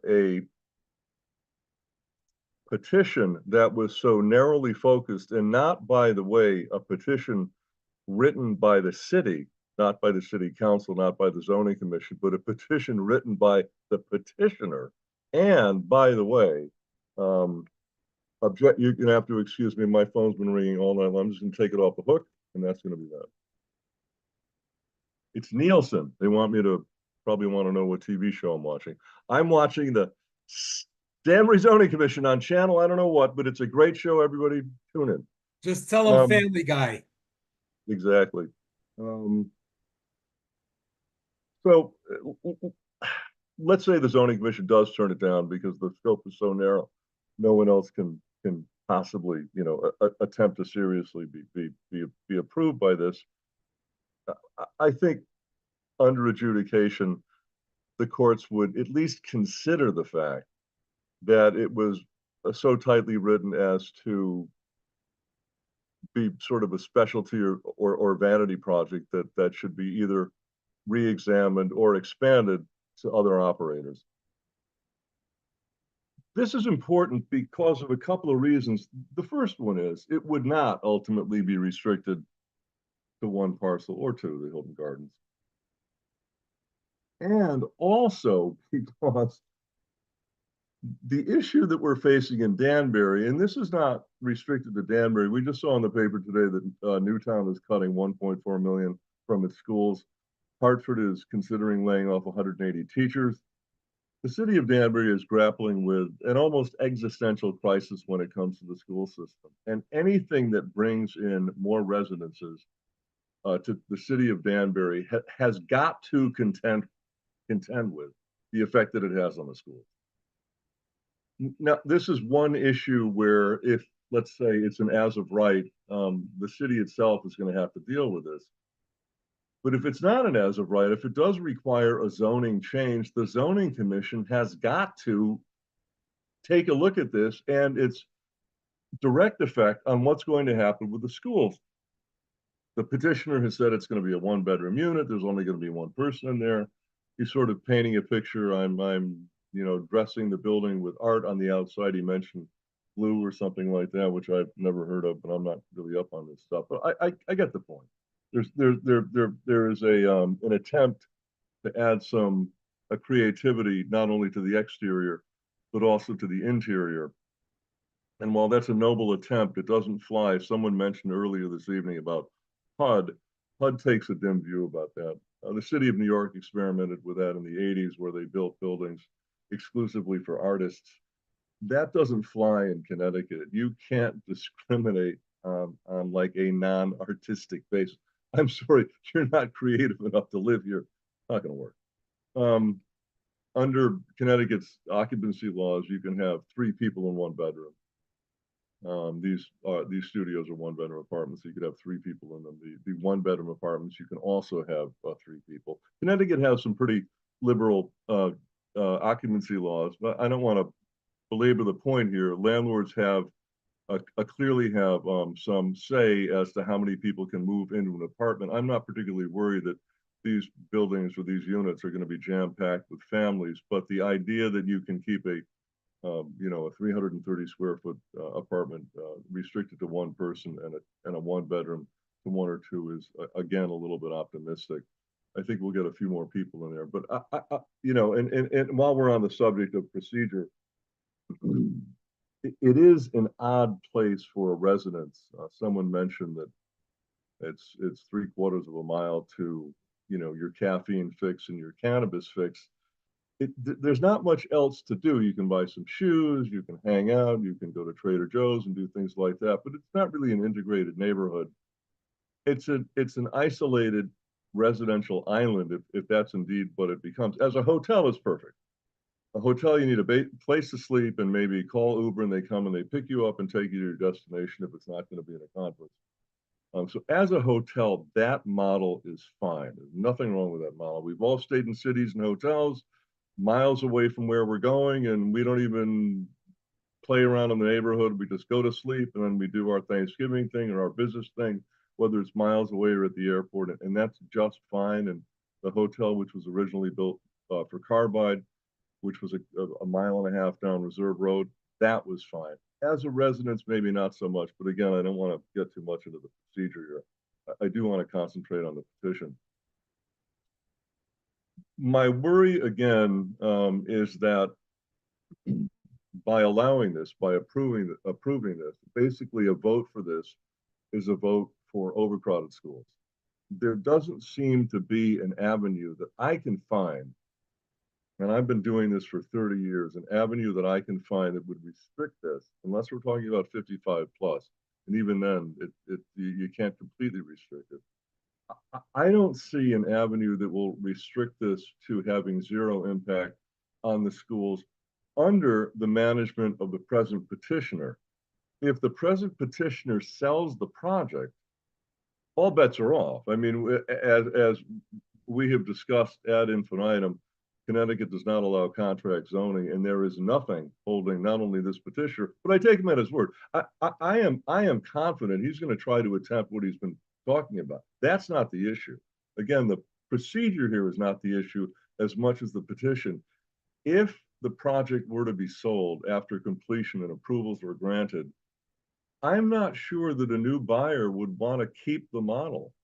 I am fairly confident that a new buyer would want to maximize his income, and devoting 25 or 30 or 35,000 square feet to a makerspace is not exactly high on the list of doing that. They might be additionally converted to residences. They might be something else. There might be a market in there. There might be something that is much more, appropriate for the stranded population in there. And I'm not also sure that this model of having yuckies, young urban creatives, that's the new terminology. It replaces yuppie. At least that's what I'm told. I'm not sure that that would be a primary model for a new buyer. I think they might want to try to get Section 8 in there. I think they might want to do whatever they need to do to get as many people steadily paying, their rents to the investors as they possibly can. And I think that the zoning commission, the staff and the commissioners themselves have got to stop concentrating on this proposal in terms of what the function of the building would be, this building under this proposal, and start and really make a shift. And I'm not seeing that with the questions that the commissioners are asking. I'm simply not seeing that. I think I know I am doing that as a member of the city council. I'm going to have to deal with this. If this winds up in 5 years, if I'm still around, filled up with kids, how am I going to pay for them? How am I going to find the funding to pay for them? MCCA is expanding. That's something that's going to have to be dealt with. That's a couple of doors down. If the state of Connecticut, and I know that you don't want to go off topic on this, but if the state of Connecticut follows our lead on this petition, and we see more and more commercial properties converting to residential, which, for the record, I can support in really specific instances.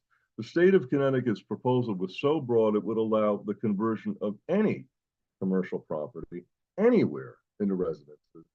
It would be a wholesale rush to the exits on commercial buildings, and that tax base would evaporate, and we would be swamped with families moving in. And believe me, I get there's a housing crisis, but there aren't enough people in Connecticut to fill those buildings up. And they will be advertising in Tuscaloosa to bring people to Connecticut to fill these new projects. And the taxpayers and local communities are going to be picking up the tab for the school kids. One question that was not answered, and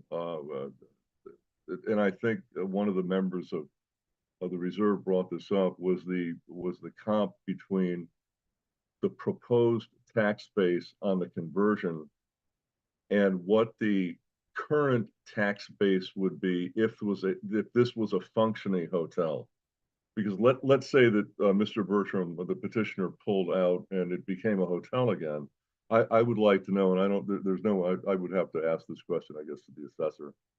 But I think a much fairer comparison would not be an empty building compared to a building filled with one-room hotel rooms and a couple of 20 or 31 bedrooms, but a building filled with a functional hotel, a managed functional, maybe a national chain, and the conversion. So I think that's a far better comparison. But again, just to circle back on this, let's try to keep our eye on the big picture here and what this conversion would mean. Not this specific conversion, but this specific petition to allow the conversion of commercial properties into residential properties. What's that going to mean for the state of Connecticut? Because we all live in the state of Connecticut and we all have to deal with this, and what this will specifically mean in Danbury if this zoning commission, third time around, votes in favor. It's voted against it twice. The planning commission has voted against it 3 times. I have never been doing this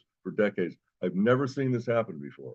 I've never seen somebody come back 3 times with essentially the same petition. And while the petitioner can say, yeah, well, that's great, Mr. Councilman, but I've made a change because I've got some affordable housing. I've never seen this happen. And finally, and maybe just something having to do with some criticality here when it comes to 830G, we are close and getting closer every day to hitting that magic and scary 10% number. I believe, and staff can fill in the details on this. I don't have the figures in front of me, but I believe the city of Danbury has about 30,000 housing units.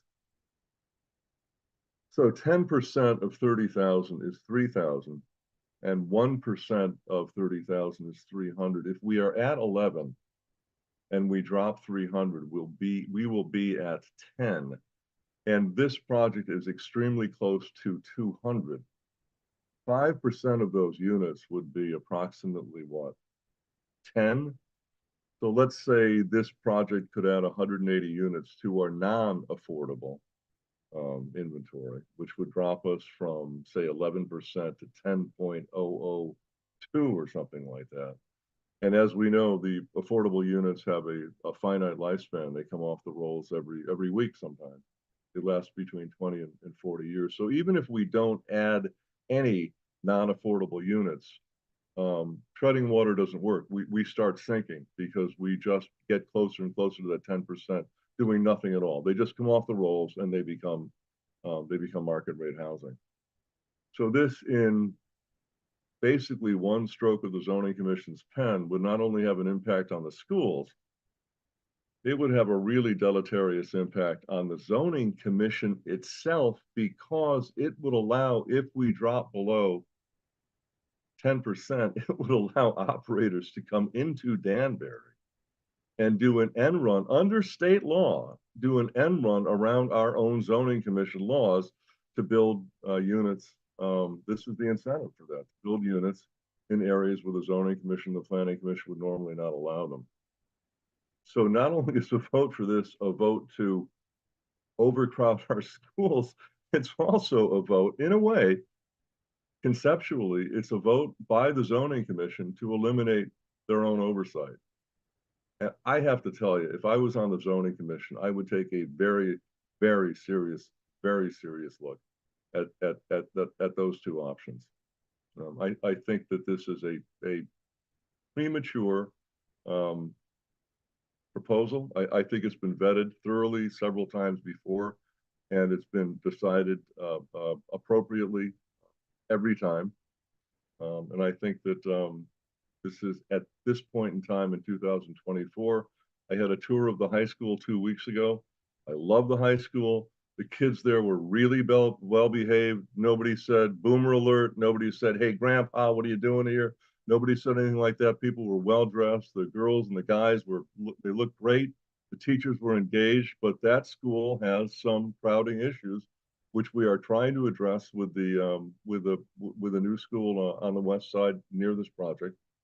But the city keeps growing, and we're going to have to keep expanding. And there really is a balance here. We every single time we add a couple of hundred housing units. Up until recently, a grammar school in Danbury was 250 to 300 kids. So if we add 350 kids to our population, that's a new school, And they're not 25 million anymore. They're 75 million bucks, and they cost 9 million a year to run. And, you know, we are happy to educate our kids, but boy, oh boy, it's an expensive proposition, and it generally does not come out of the pockets of the developers. So please think about the ancillary effects besides just a shiny makerspace and 3D printing and kids coming up on trains from Stanford. Think about what can actually happen to this project and the impact that it's going to have on the city. Thank you, Mr. Chairman. Thank you. Commission members, any questions of Councilman Rotello at this time? Thank you, Councilman Rotello. Anyone else wishing to speak in opposition to this petition? Councilman Chianese, do you have your hand up? I do. Thank you, Mr. Chairman. Can you hear me okay? Yes, sir. You got the floor. Go ahead. All right, thank you. Ben Chianese, 5 Briar Ridge Road here. I'm also on the city council, but again, I'm speaking more as a taxpayer than a council.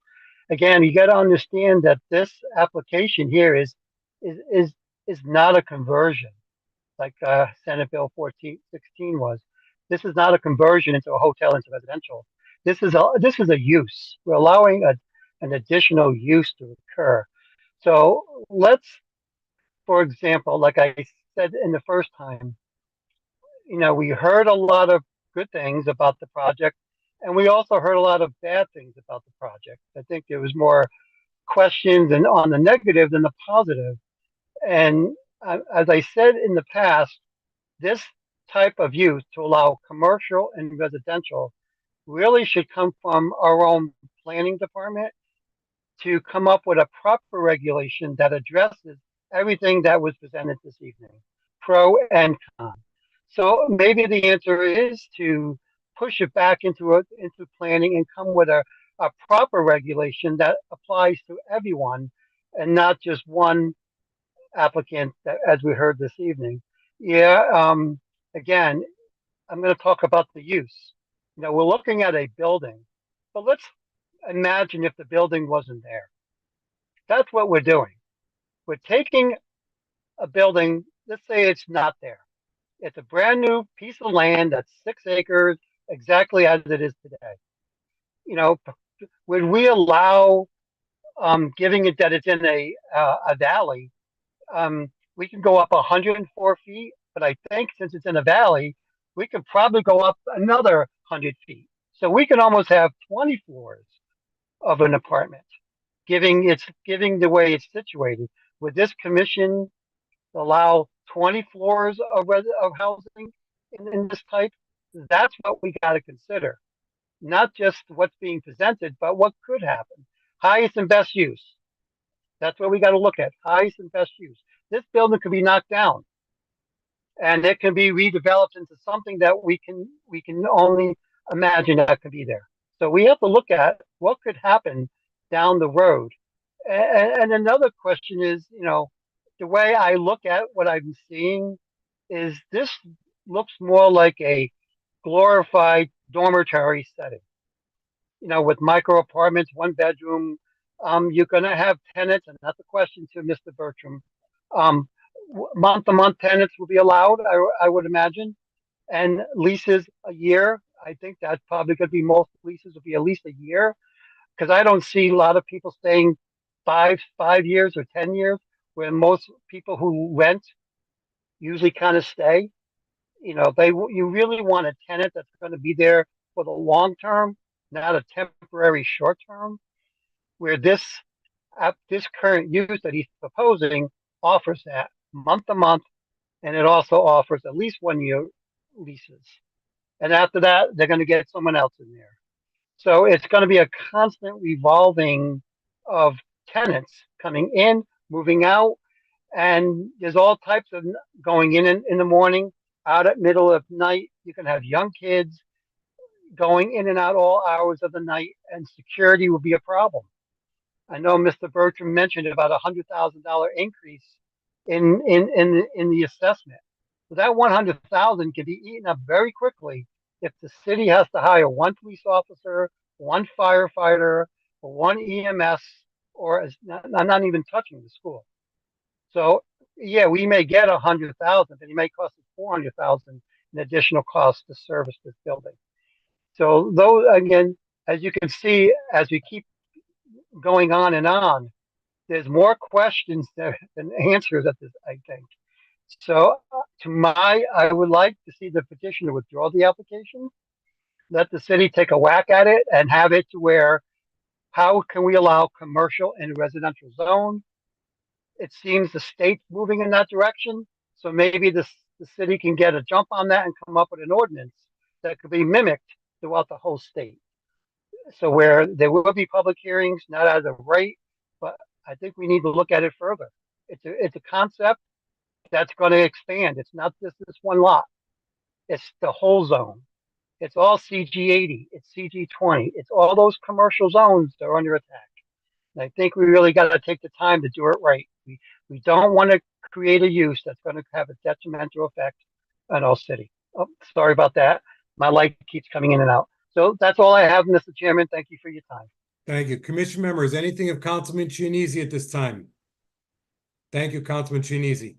Just take your, there you go. There you go. Anyone else wishing to speak in opposition to this petition? Anyone else wishing to speak in opposition to this petition? Anyone else wishing to speak in opposition to this petition? I've looked on all of our pages. I don't see any hands. I don't hear any voices. So I will now go to Ms. Reed. What do you got?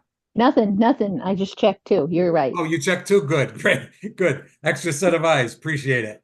Mr. Bertram, your opportunity to rebut. All right. Thank you. Yeah, absolutely. So in an unusual move, but in somewhat deference to being here for the third time, I didn't ask everyone to come back and talk again. But I do want to quickly, because we've been listening to this for a long time. I agree with that much. Now, I've been humbled by the support from the Chamber of Commerce, the Housing Authority, WestCon, YMCA, cultural commissions, the hackerspace, the entire hackerspace community, the city's economic director. There are a lot of people who are pretty excited about this. I'm included.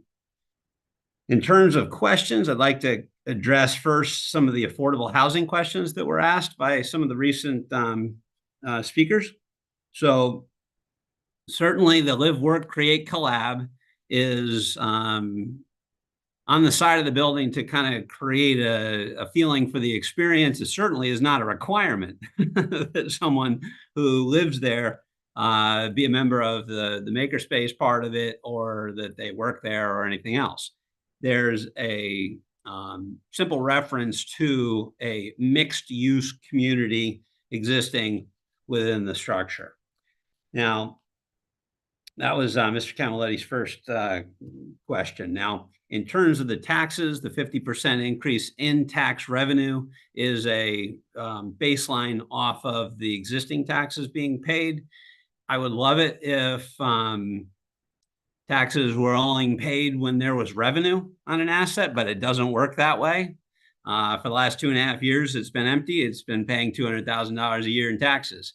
And so that's I think a very important point. It's not something that moves up dramatically without some massive change. This is a way of growing the grand list. This is a 50% increase of this piece of the grand list is my core point.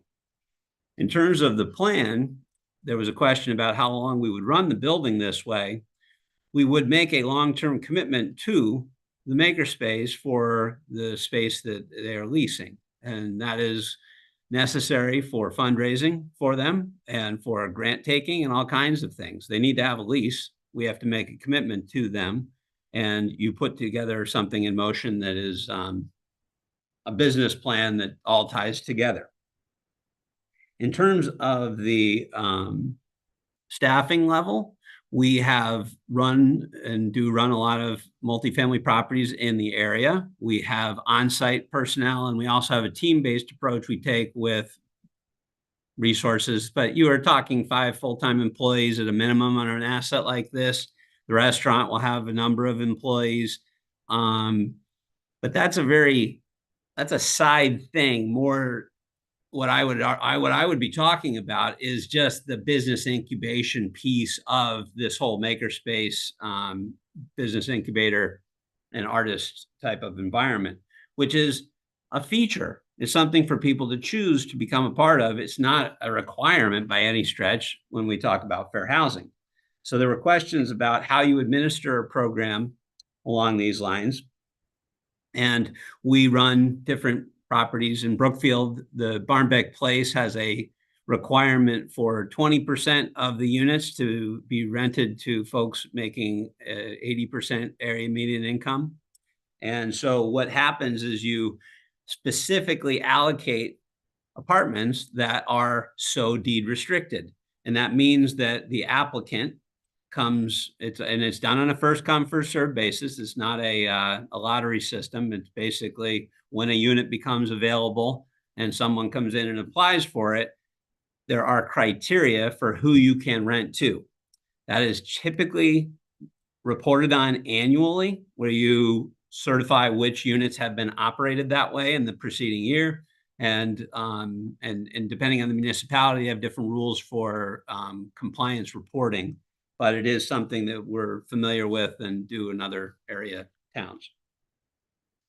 As it relates to the unit mixing and the impact on schools, we did an analysis of Barmbek Place, and I think at 165 units there with 50 two-bedroom apartments, we had 11 school-age children in that entire complex. So there's a lot that goes into this, and this was in the context of another project we were doing in Connecticut, where they were asking about something with a unit mix that was similar to what we were proposing in their municipality, and there was 70% studios and ones. Studios and ones do not generate large numbers of, if any, school-age children. And so it's something that is a result of people having choices on where to live and an amenity program that's offered that's tailored to a certain experience. And we find that in high-density housing, that if you program sort of an adult experience, but not a kid experience within the space, that's who chooses to live there. And you do get younger and older. When you're in those family years, you don't typically choose this type of housing. And the market forces do work that out pretty well. There was a reference to how many, and some of the back and forth, the 5% set aside on 198 is, yes, between 9 and 10 units would have the official deed restriction on them.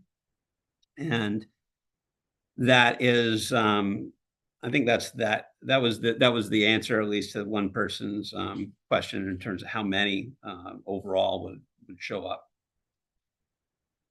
I found in some of the discussion about the in the opposition discussion tonight, it was there were references to optimism, right? And guilty as charged. Okay, I am an optimistic real estate developer, and I don't necessarily think that because someone hasn't done something, you shouldn't do it. Mark Boughton called me years ago and asked me to develop downtown, and we've done some projects there and been involved in others. And it takes a long time to pull something off. It's taken 2.5 years to get through a process here. I would say that the first time that the application came through, there was a 5-4 vote in favor. It wasn't sufficient for the supermajority requirement, but it wasn't like we got laughed at. There's some good stuff going on here, and there's a sore need. The reason that you see all these things in Hartford is because they're trying to address a housing crisis. It exists. It's documented well in the Plan of Conservation and Development. We don't have studios. This is an opportunity to create them and to create more at the same time. So as it relates to how do things like this sustain themselves, they get put into motion. And when people buy real estate, they're buying sustained cash flows. If you have cash flow, they're buying that. And that's the biggest thing I can say about what the sustainability of the use is. I have no interest in or intention to sell the building, but that is the answer to the question. And we do have a track record in this area of developing high density housing and filling it and sustaining it over time. So I would say that there's there should be some credibility towards delivering on the promises we're making here. But I will say that if I can talk through the conversion just for a moment of the commercial to residential and the impact on schools, I will say again, the unit mix there is the counterpoint. Properly unit mixed properties, be they age restriction or simply size of and amenity programming, because they don't generate the school kids, they are growing your grand list. They are positive cash flow for the municipality. So from the standpoint of negative impact, I don't see the negative impact. The biggest negative impact I see is just kind of being fearful of trying to do something different. This opportunity only came from a failure of a hotel. It is a failure. The full service hotel is not a sustainable thing. I've talked about the Hotel 0 Degrees being a sustainable hotel. The Hilton Garden Inn is a well-run hotel. There are examples. This one's too big and not sustainable and competitive in the current landscape. So this repurposing is something that's going on around the state, around the country, and we hope that with what we're proposing here, that you agree with our assessment and we embrace the opportunity. And again, I want to close with, I didn't bring everybody else out tonight because I know you've heard it a lot and you know the core arguments, but that's, if I believe that addresses the things that, yeah, I'll close with that. And thank you for your consideration and hope that we can set this thing into motion, because I do think it will be extremely cool. And if we can have businesses start from this location and all kinds of wonderful stories that the Hackerspace has been able to create with this tiny little space that it has on the downtown now, that'd be very gratifying. I think we'd all be better off for it. Area employers, would appreciate having places for their workforce to live. And with that, thank you for your time. Thank you. Thank you, Mr. Bertram. So let me, I have a couple things for you. So let's talk about, because I want to address, I think it was Ms. Malik's questions.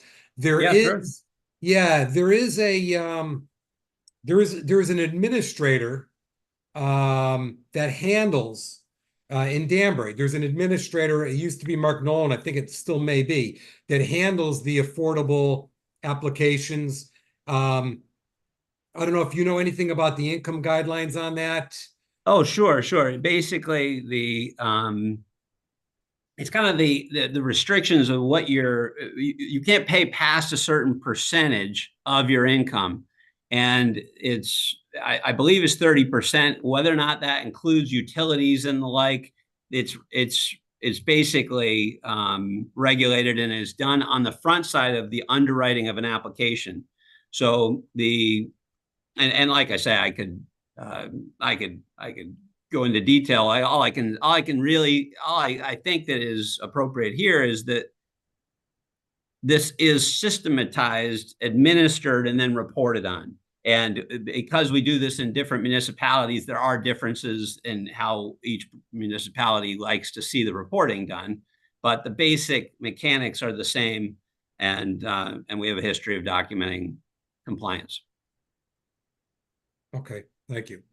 Sure. Just letting in another, one of our commissioners got logged off. She's just logging back in. Sure. All right, so the bottom line is the mathematical calculation is set forth by Hartford, and it includes rent, it includes water, sewer, utilities, your power bill. All of that gets put into an equation, and then you have to show that person, their income did not exceed the thresholds that were called for in that deed restricted unit. Right, and when you back into it from that end, you usually go from this end to that end, but you go from that end to this end, that comes out to about that $300, $1,300, $1,350, might even be $1,400 now. Yeah, and it's even gone even higher when you get to the utility costs, right? And so if the housing authority puts out numbers at each unit type, And you know, because there are some overlaps. It's not a 1-to-1, but it gets you in the ballpark.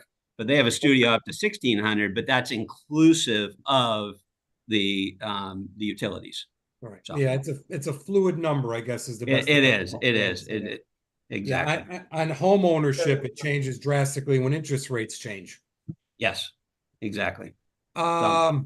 Commission members, this is your last opportunity to Mr. Commissioner Botello. I'll let the rest of the commission members think of any questions that they may have, but go ahead, Commissioner Botello.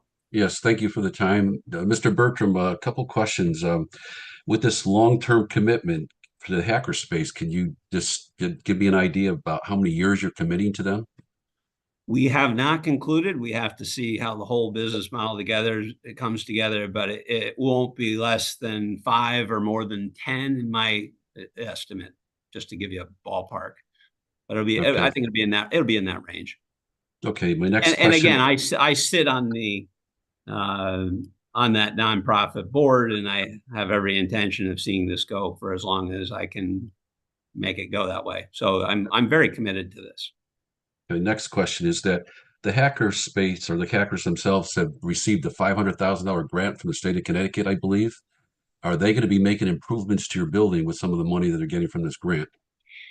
They have some fit up component to that. I believe that it's about a 50-50 mix between how they might customize the space, right? And when you think through what there is, like the ballroom that's there, that's got these air walls, they're trying to open all that up and create, you know, dividers between spaces.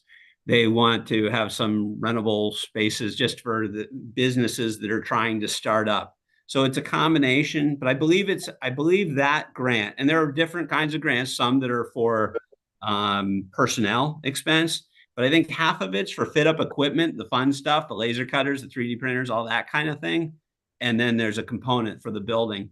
But I have every motivation to make this work. And I've tried to say to them many, many times that we don't, and I think I made this joke here, you don't want a nonprofit taken down. I make the comment about the game show contestant who wins a Ferrari and gets bankrupted by it. We don't want to hurt the hackerspace because they have a big utility bill. We're trying to make this sustainable. But to your question, a piece of it is for customization of the space and the experience that you're trying to create within, and a piece of it is just the equipment within. Right. And last question will be, because they're individual units that you're not going to be changing, I'm sure you're not going to be changing, so that you have independent utility costs per unit. So you're going to be supplying all utilities for all of the units? No, we are supplying, obviously, whatever, you have some core infrastructure that won't be redone. You have parts that will be.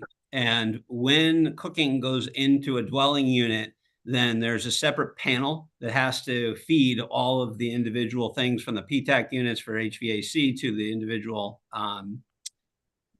plugs and lights and stuff like that. Those will be independently submetered. And also, we do expect to submeter water and sewer for at least the cold feed. And the reason for that is because conservation is best achieved when user pays. And so we'll be making an investment in that. But the way that those affordable housing calculations are done is, you say a typical unit costs X dollars for electricity, Y dollars for sewer and water. And because you have many units of that type, you have good data along those lines to underwrite towards. Yeah. All right. Thank you. Sure. So basically, I'm sorry, let me just say again. Basically, everybody's paying their own utilities. They have their own separate meters. When I say electric, let's call it electric. Yeah, electric and some of the water. Yep. There is a central feed on hot water that you can't meter. Right. But that is the business plan, and it works. Great, thank you.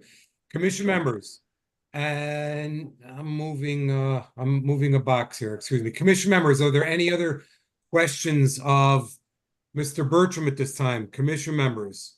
Mr. Chairman, I'm a new commissioner, so if you could please do me the favor and just tell me when would be appropriate time for me.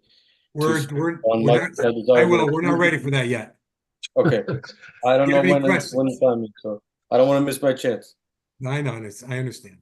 Commissioner members, any other questions of Mr. Bertram? I'm going to call on Ms. Eminger. Did you have anything that you wanted to finally touch on, Ms. Eminger? Thank you, Mr. Chairman. Yeah, there's a few things. And I appreciate the chance for rebuttal because I didn't take that opportunity at the last meeting. So a couple things. So except for the open space and the affordable housing, which I spoke about at the top of the meeting, our comments stand. And they're well documented in my staff report and Ms. Calitro's staff report.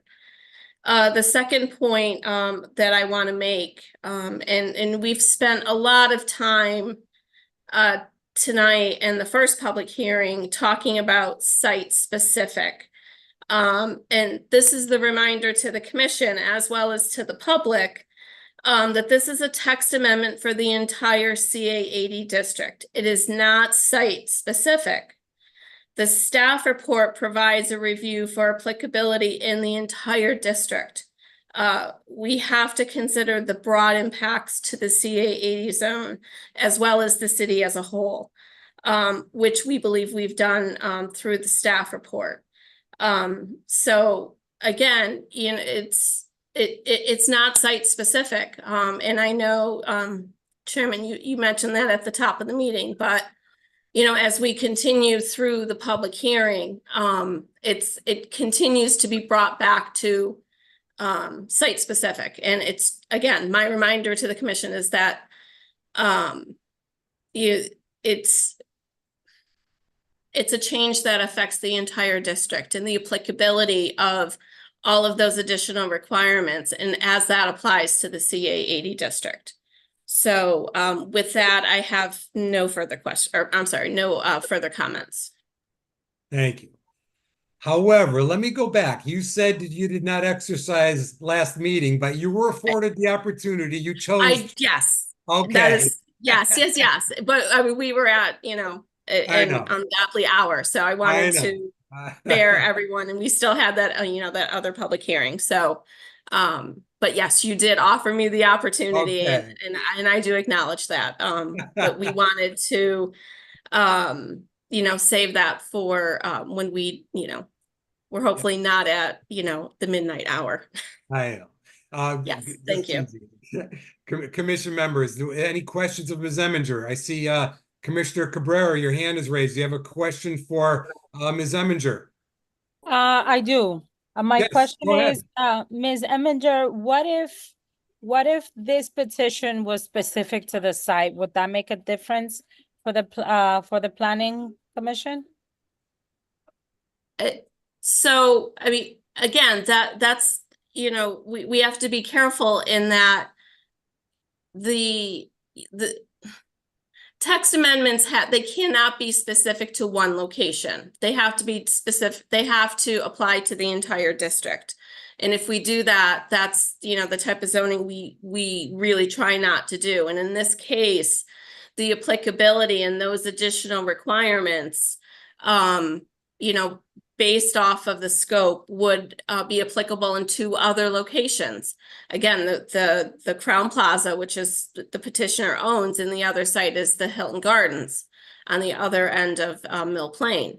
So again, you know, we really don't like to be site specific. We want it to be applicable to the entire zone. Additionally, site specific is spot zoning. So yes, thank you. We don't touch that with a 10-foot pole. Commissioner Botello. Yes, thank you for the time to be able to speak to Ms. Eminger. Mrs. Eminger, please, I have some questions for you that it's going to be in 3 parts. Okay, first of all, because we have participants that are out from outside the jurisdiction of our commission, and there's people that are looking on, would you please explain the importance of the POCD plan and what it is and what? That's number 1. Number 2 is that who comprised this, and was this something that was done by your department, and did you have professional people helping you to devise the POCD plan? And you can explain how that is an important issue for the city of Danbury. Did you have a number 3, Commissioner Botello? I'm sorry? Did you have another third one also that you wanted to address now? Well, basically, it's going to be an extension of that, and basically, because once we get into that, is that I just want to demonstrate that also that we have to keep in mind that the C80 zone is for Lake Avenue extension, and there's conceivably 8 other, and we were told tonight that there's 8 other hotels that could possibly be in the same situation if they were able to acquire up to 6 acres of land around them. Because it's with the basically application, I want to make sure that I understand what Ms.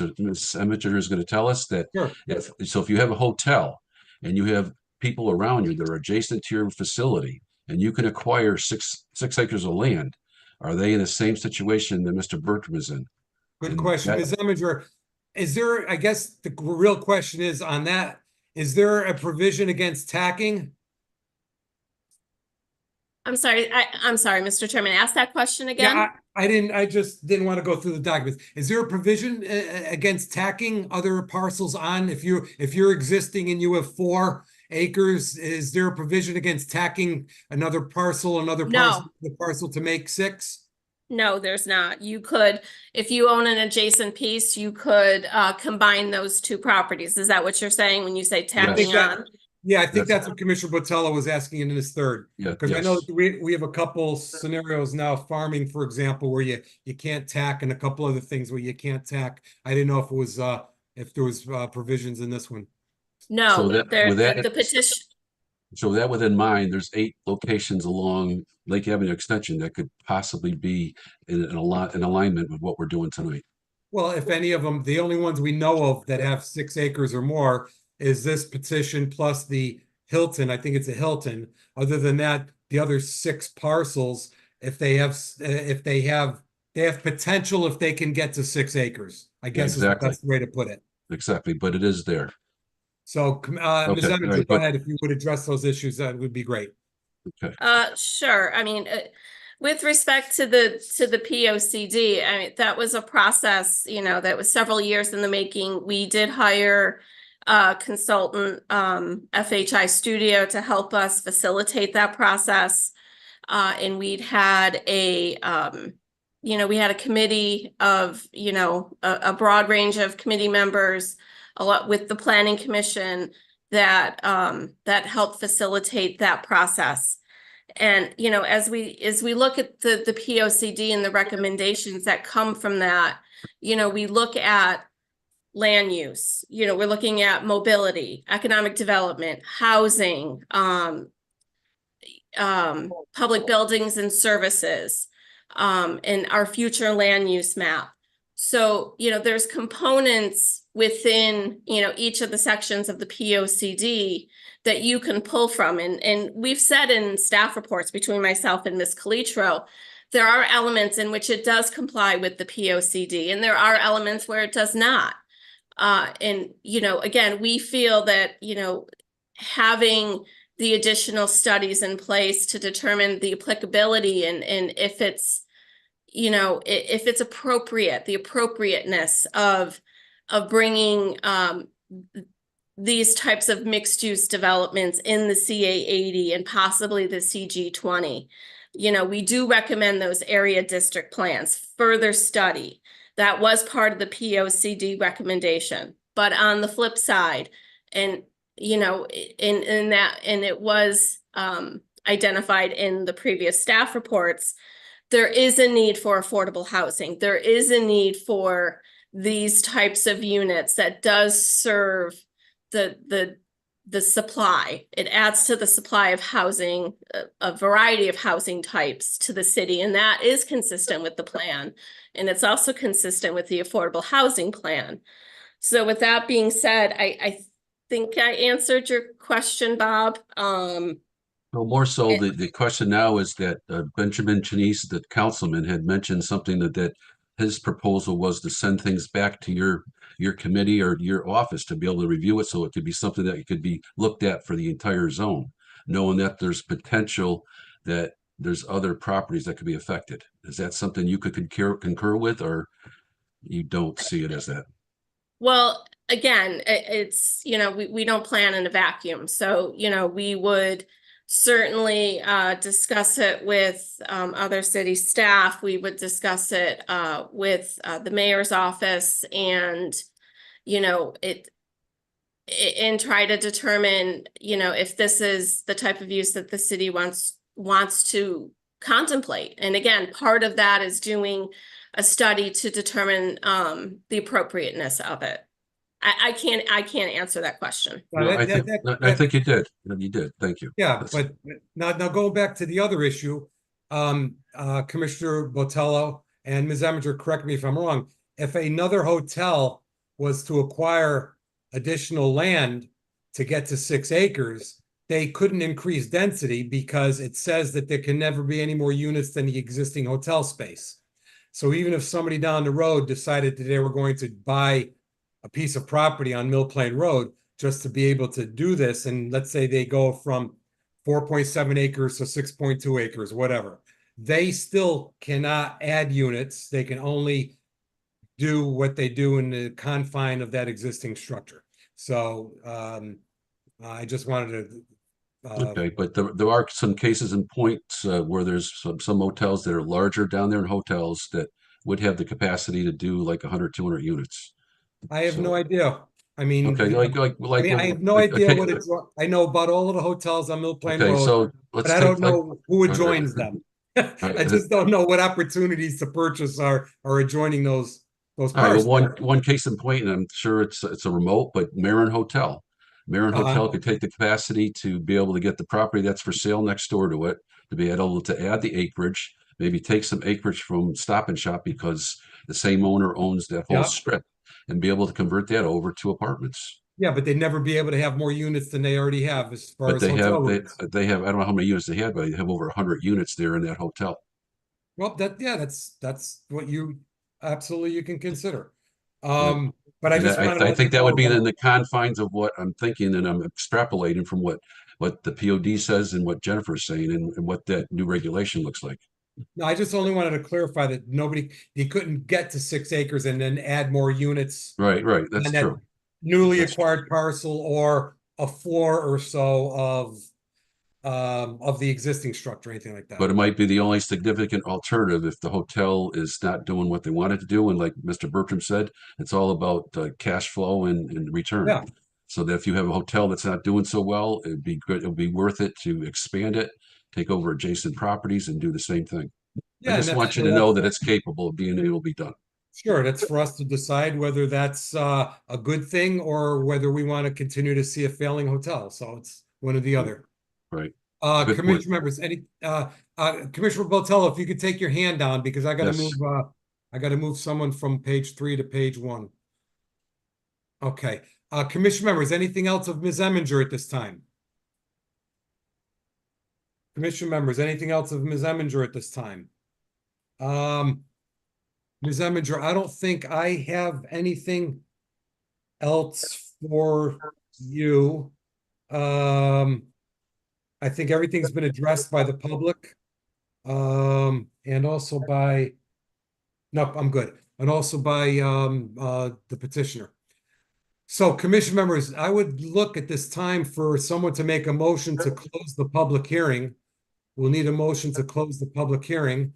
I see that Commissioner Botello makes a motion to close the public hearing. There's a second by Commissioner Nazario. Any discussion? Any discussion? Those in favor of closing the public hearing signify by saying aye. Aye. Those opposed? Aye. At this time, commission members, I'm not sure if anybody's interested in moving this to old Mr. business Chairman. discussion and possible action, but Yeah, for purposes of discussion, I would like to make a motion to approve this petition. no, you're making a motion to move this to old business for discussion and possible action. Is there a second? Yes. Second by Commissioner Botello. Any discussion? Commission members, this is only a motion to move this to old business for discussion of possible action. It doesn't mean that a vote would be tonight or there would be possible action. We're just moving it to number 2. Any other discussion? All those in favor signify by saying aye. Aye. All those opposed? Aye. Any opposition? Thank you. Moving right along. under old business for discussion of possible action. We do have a number 1. And I need to find it first. Okay, commission members, we have a petition of M. Greenspan, agent for Escapology, 348 Main Street, H13296, special permit for cafe liquor in a CBD zone. April petition. If anyone has their mics on, please turn it off if you would, please. I'm getting a little feedback. This is an exact repeated petition. It was approved in January of this year. The approval documents were not filed within the required statutory time period. The public hearing was open on May 14th, 2024, and it was closed on May 14th, 2014.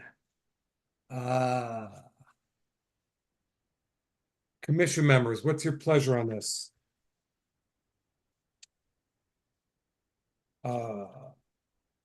If you would give me a second to find my paperwork.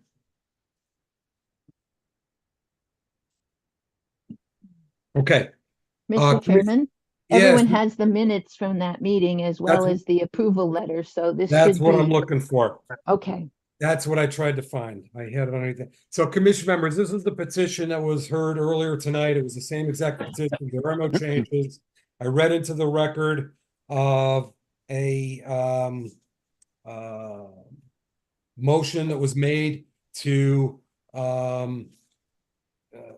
approve the last petition. Commissioner Jowdy. Yes. You're looking for a motion right now, correct? Yes, a motion. Okay. That's what we can discuss, please. I make a motion to approve this petition. It was seemed to be on the approval line anyway on the first time around. We didn't have a problem before and don't seem to have a problem now. So at this point, I'd like to give a yes and a go ahead on this proposal. Commissioner Jowdy, would you like to also say that this business will not have a detrimental effect on any school, church, or the immediate area, with due consideration given to the compatibility with the surrounding area and any impact on traffic safety? I will, yes. Thank you. Commission members, is there a second to that motion with reasons? Second. A second by Commissioner Cabrera. Commission members, discussion. Any discussion? Commission members? Not hearing any discussion, seeing any hands. We're going to do a roll call vote on this. Commission members, turn your mics on.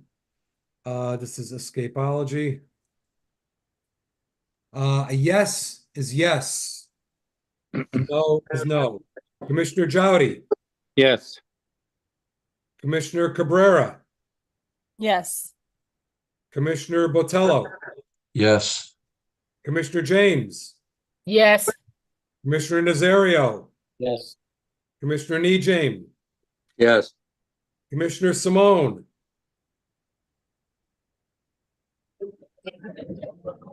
Did we lose him to another page? Commissioner Simone. O'Neill says yes. Where is Still Commissioner? here. Where's Commissioner O'Neill? I'm here. Okay, Commissioner O'Neill. Yes. Commissioner Simone's not here. Commissioner Villacrez. Yes.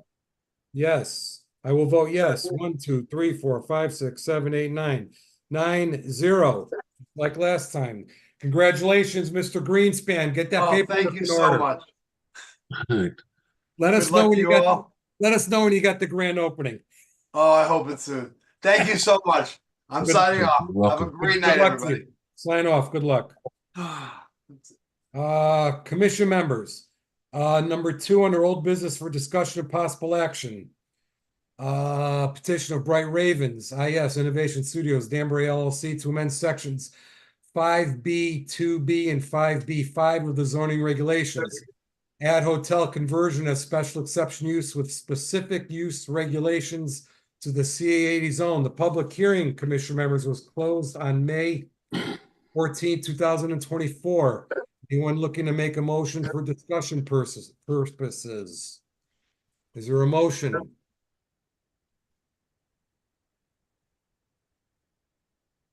Is there a motion this evening? Commission members, everyone turn your mics off.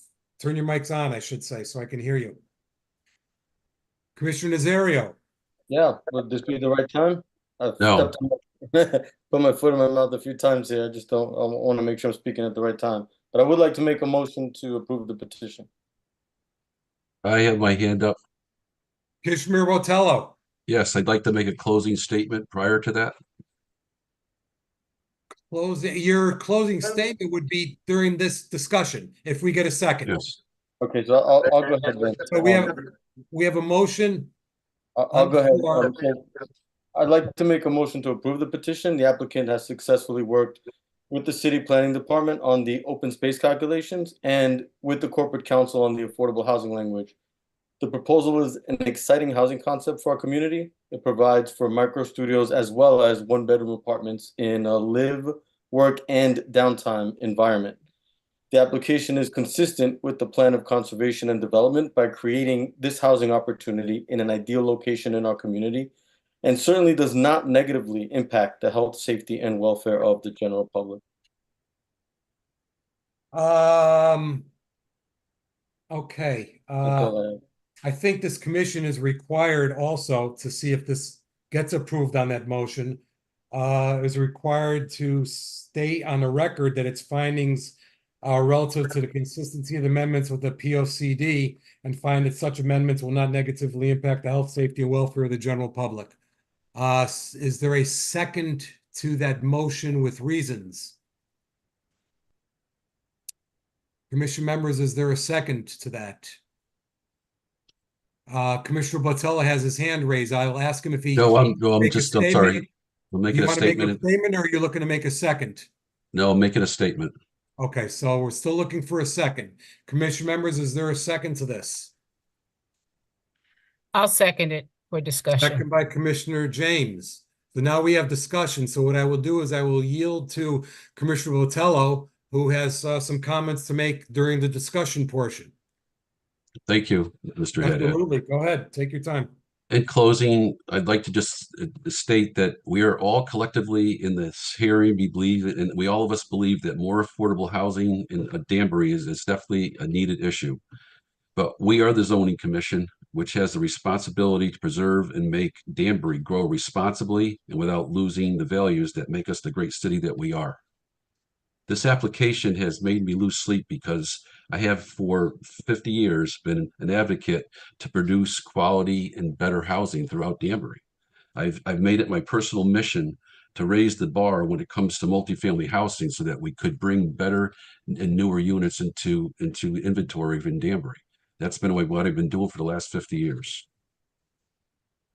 This application is to put 154 330 square units, which statistically is marketing for the 18 to 25-year-olds of renters, but he's not going to be able to get that many people that are going to come into his hacker space to be able to fill that in. So you're going to have outside people coming in, but because of the size of the units, just research shows you that it's going to be the 18 to 25-year-olds that are going to be looking to rent the place.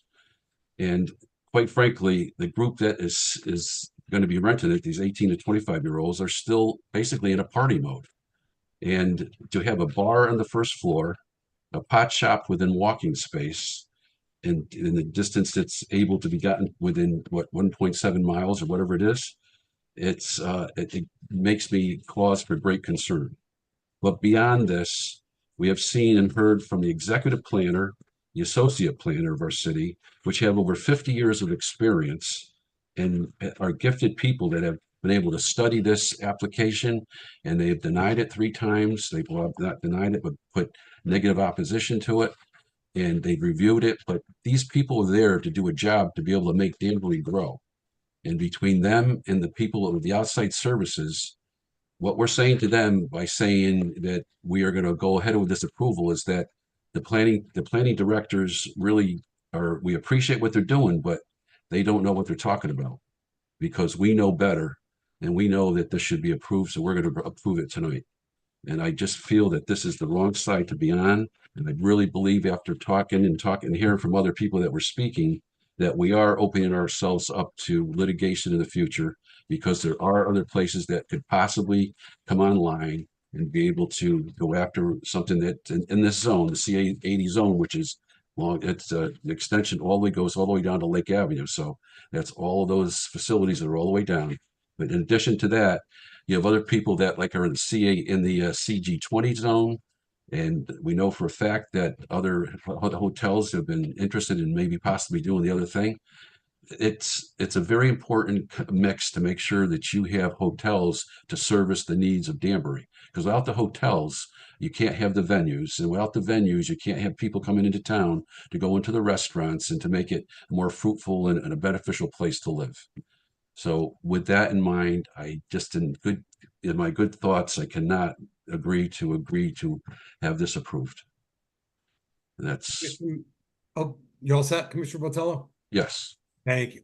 Another hand, Commissioner O'Neill. Turn your mic on. Sorry, I'm only There on my you phone go. now, so it's You're harder good. to find it. You're good, you're good. So, I totally hear you, Commissioner Botello, and I want to appreciate Jennifer Eminger for all the work that she's done, and I feel like she's gone above and beyond and working within the parameters that she needs to work in about the open space and the affordable housing. And I really do appreciate, I know you spent a lot of time having to do that. And I think Commissioner Botello, just to what you're speaking to from another point of view is that, and I don't have a prepared speech or anything, so I apologize if I'm a little disjointed. But just for example, like my daughter found cheaper housing in Brooklyn, New York, than she could find in Danbury, Connecticut, because something like this was not available to her. So that's just a personal thing. But there's plenty of WestCon students and other people in that age range that you're talking about who are looking for housing and who would stay in this area and contribute to the economy. And I'm being very cognizant. I know someone threw out highest and best use earlier, and that's something that I do on a daily basis. And I just want to maybe say, like, on a personal level, like I am currently doing an appraisal in Ridgefield, in downtown Ridgefield business district, and they are making more money converting to multifamily than to keep as business use right now. So I just want to say, like, we have to be aware of what's actually going on in our communities right now and fill the needs that are going on in our communities right now. And there's a lot of passionate people who spoke tonight, and everyone has a valid reason for how they feel. But some of it is more emotional than practical. And you could say that about me too. But I just feel like a lot of the objections aren't really grounded in, like, it's meeting what planning and zoning asked for. And I really feel like I just wanted to make those points. That's it. Too much. Thanks. Bye. Thank you. Commission members, any other comments at this time or discussion under under this motion to approve? Commissioner Nazari, while we're on the subject, Commissioner Nazari, I would ask you, and also the second Commissioner James, who seconded that, I think if your motion to approve should also include that the text amendment revision dated May 8th, 2024, between the staff and the petitioner as it relates to open space and the affordable component should also be incorporated into your motion. So I would ask you if you would do that. Right, Yes. I think I mentioned that second time around. So the applicant has successfully worked with City Planning Department on the open space calculations and with the Corporation Council on the affordable housing language. Yeah, but to say that the text revision on May 8th, 2024 also be incorporated. Commissioner James, you willing to stick with your second on that? Yes, I am. Thank you. Commission members, any other discussion? Commission members, any other discussion?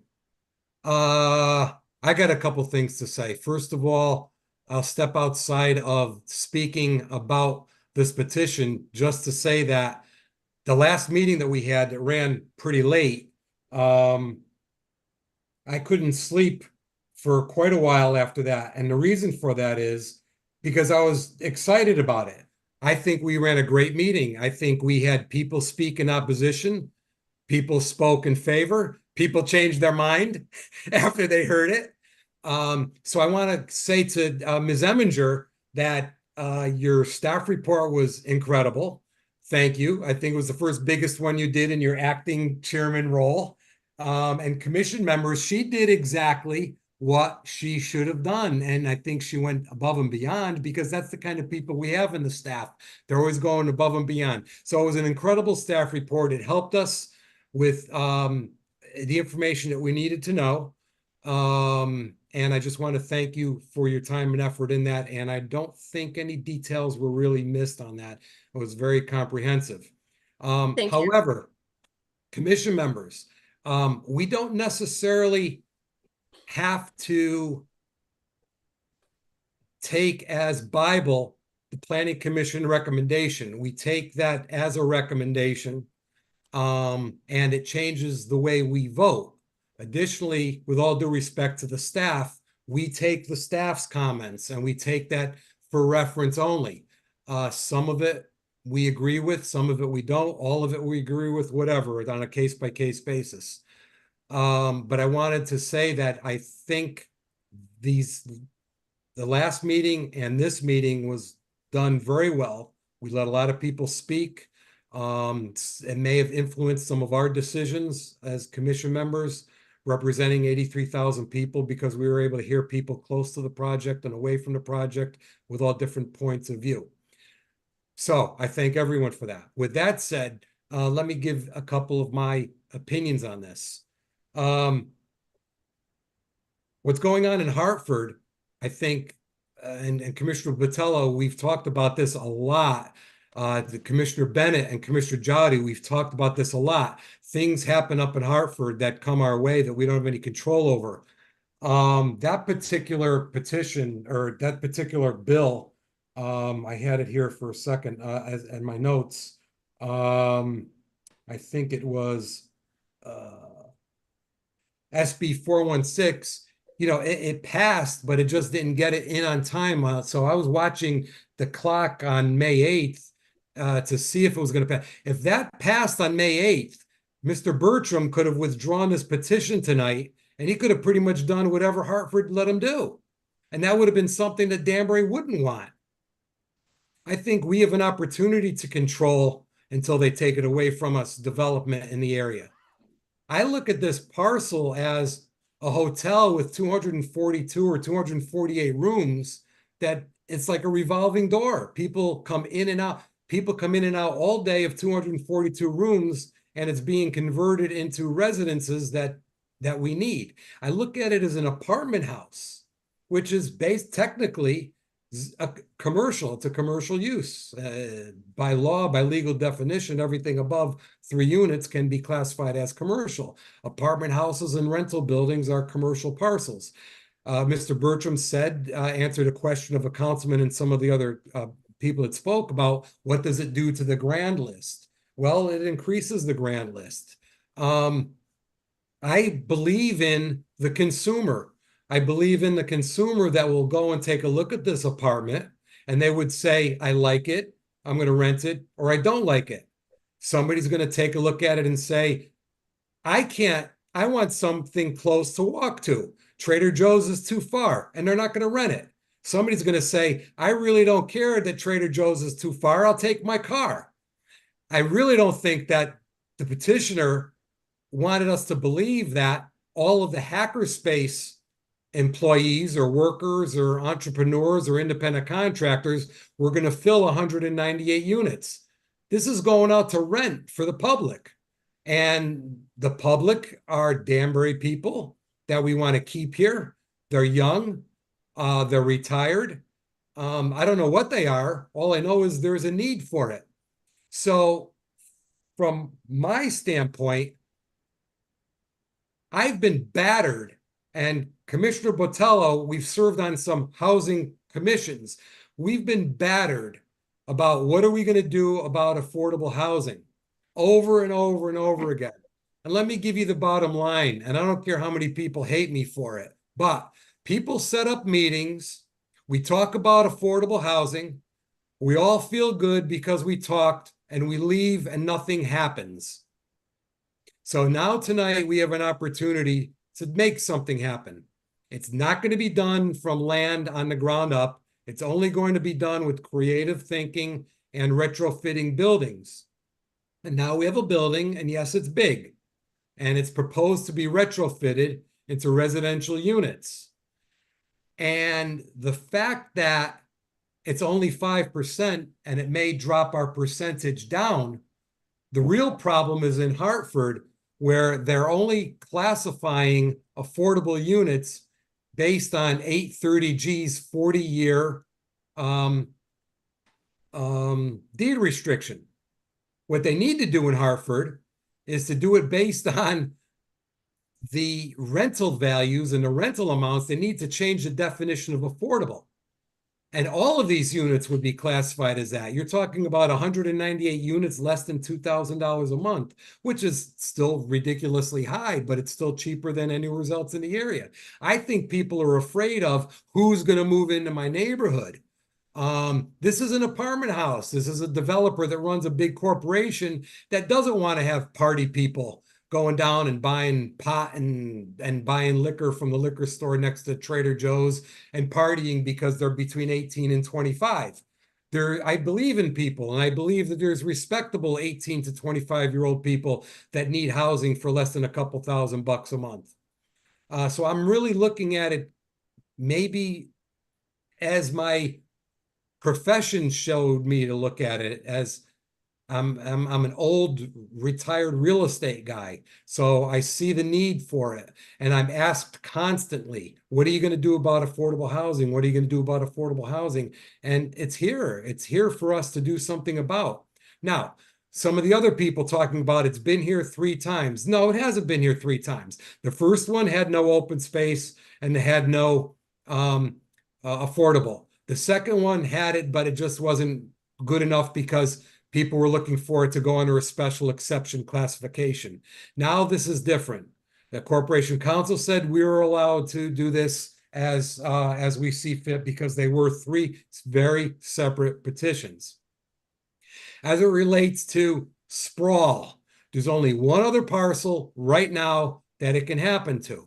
And yes, we found out tonight that other parcels can tack or get to 6 acres to be able to do something about that. But the bottom line, in my opinion, is this. In any area in life, things swing from one extreme to the other. Perhaps Danbury swung to too many hotel rooms, and maybe the occupancy isn't up to par, and maybe some of them are hurting.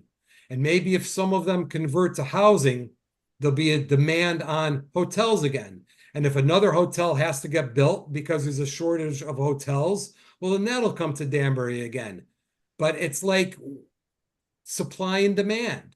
So we know we have a need for housing, and it's a supply and demand issue. And we'll see what the need for hotel rooms are based on supply and demand. So those are my thoughts. That's the way I see it. And I'm sure there's people out there that think I'm wrong, and there's people out there for sure think I'm talking too much. But that's my opinion on this. So I'd like to ask if any other commission members have any other comments to see if this motion moves tonight or if it does not move tonight. Commission members, any other comments? Maybe on what I had to say or maybe on what you heard tonight? Yeah, I'd like to add to that. I'm also a licensed real estate agent, and part of my motivation for joining the zoning commission was the numerous experiences I've had trying to find housing for a single person moving to Danbury, and the only options being available were 3-bedroom single-family homes. It just broke my heart so many times to see a young person responsible who works hard and is living with relatives in a basement or renting a bedroom out in a stranger's house and wants to stay in Danbury, but just doesn't have the diversity in housing options. And so they end up having to leave. And to me, as a resident of Danbury, I understand Danbury's role in the greater Northern Fairfield County area. We're the urban center of this region. And so we're not Ridgefield, we're not even Bethel. We have a different set of responsibilities, and it's up to us to be, as the urban center, to provide those diverse housing options. And I couldn't help but detect a bit of fear in a lot of the comments I've heard about. I've heard the word outsiders a few times. I heard a lot of references to pot and alcohol. This all speaks to just stereotypes that, in my opinion, have held back development in Danbury and have stopped this town from being as great as it can become. It's the most diverse town. It's vibrant. There are a ton of resources here. Our population base is hardworking. There are people that work hard and make money, and it's a great place to be. And yes, we have to grow responsibly, but we can't be held hostage by fear any longer. Otherwise, we're just going to continue to fall further behind, and it's going to be to the detriment of the future of the town. So I would urge everyone on this commission to consider that, and consider that when making your decision. Thank you. Commission members, any other comments? Commission members, any other comments? Before we go to a vote, which will be a roll call vote, so commission members, I'll ask you to turn your mics on. Can I just ask Ms. Eminger, was the framing of the text amendment and that portion of the motion, was that correct for the staff? Was it phrased properly? Yes. You're liking? Okay, great. Thank you. Thank you. Thank you. Sure. Okay, commission members, turn your mics on. We're going to go roll call vote. Commission members, mics on, please. Commissioner Cabrera, Jowdy, Villacrest, please turn them on. Okay. A yes is yes, a no is no. Yeah, we got you. We're good. We're all good, I see. Yes. A yes is yes, a no is no. Commissioner Nazario. Yes. Commissioner James. Yes. Commissioner Botello. No. Commissioner Cabrera. Yes. Commissioner Jowdy. No. Commissioner Nijing. No. Commissioner O'Neill. Yes. Commissioner Villacrest. Yeah. Commissioner Villacrest. Yeah. Yes, did you say? Yeah. Thank you. I will vote yes. 1, 2, 3, 4. 1, 2, 3, 4, 5, 6, 6, 3. Is that correct, Ms. Reed? 6, 3. Villacrest, Cabrera, Haddad, James, Nazario, O'Neill, yes. Yes. Botello, Jowdy, Nijame, And no. Nijame, no. Mm-hmm. Passes 6-3 with supermajority. Is that correct, Ms. Reed? Yes. Yes. Thank you, commission members. The previous applicant said thank you, so I'm butting in to say thank you. I appreciate it very much, everyone. Good luck to you, Mr. Bertrand. Thank you. And thank you, everyone. Thank you, commission members. Thank you, public, for coming out. Appreciate it. Also, our elected officials for speaking. Appreciate it very much. Nothing else under old business for discussion of possible action. We do have new business. It's a petition of Attorney Neil Marcus, agent for Xavier and Alina Gomez, to add section 4G 6C to the zoning regulations. In parentheses, add poultry as household pets as an accessory use to the residential zones. Public hearing has been determined to be July 9th, 2024. Commission members, can I get a motion to receive the petition, refer to the Planning Commission for their recommendation, notify all surrounding communities that need to be notified according to state statutes, publish it in the town clerk's office and all other necessary required publications according to state statutes, and set the public hearing date for July 9th, 2024. A motion by Commissioner Nijame. Is there a second? Second by Commissioner Cabrera. All those in favor signify by saying aye. Aye. All those opposed. Thank you. There is no correspondence. I will get to other matters in a moment. For reference only, commission members. 3, petition of attorney Charles Lichtauer, that'll be heard on May 28, 2024. Petition of Robert D. Oliveria, Joes Hill Road, that'll be heard on June 11th, 2024. Petition of Neil Marcus for O'Connor Management. That'll be heard on June 11th, 2024. And don't forget, we have a July 9th, 2024. Very important that our next regular meeting is May 28th, 2024. Commission members, are there any other matters? Any other matters? This is where commission members or anyone could speak about anything, something that has not appeared on the agenda. Ms. Reed, did we touch base on everything? Are we missing anything? No. Ms. Eminger, are we good? Before we leave, I'd like to make one comment. Yep, was I'll that- get you one second, Ms. Botello. Ms. Eminger, are we good? Yes, we are, Mr. Chairman. Thank Thank you. you. Commissioner Botello, go ahead. You got the floor. In lieu of the circumstance that we have commissioners now with 9 plus alternates. A lot of us don't know each other. I'm thinking that we should propose some way to get together so we know who we are. We can know who our backgrounds are, and so that maybe we can work more cohesive in the future. And I think maybe we should try to do something in person, only because I don't know about a Zoom was ever going to achieve that. But really, there's people on this commission I've never met. I know nothing about, and I'm sure the same thing they feel about me. And I think that if we could have some interaction as a commission, I believe it would be very beneficial to help us all. That sounds like a great idea. But not June 9th. But yeah, I was just gonna say. Oh, wait, what? It doesn't even have to be the night of a meeting. Maybe we could just get a social get together. We could. Yeah, And just so that we should get there and know each other, whether it's at City Hall or whatever, and have it in person and be able to get to know our who we are, where we came from, and what our thoughts are. Okay, so let me suggest this. We have between now and May 28th. However, if we open, close, and vote on the petition we have on May 28th, so that we can get together while we don't have anything open, that would be legal. So we would have that time as well. So let's try. Commissioner Botello, we'll try to do that. I'll send I'll send a joint email out to the commission members. Commission members, all emails that I send as a commission are all subject to Freedom of Information Act as well. When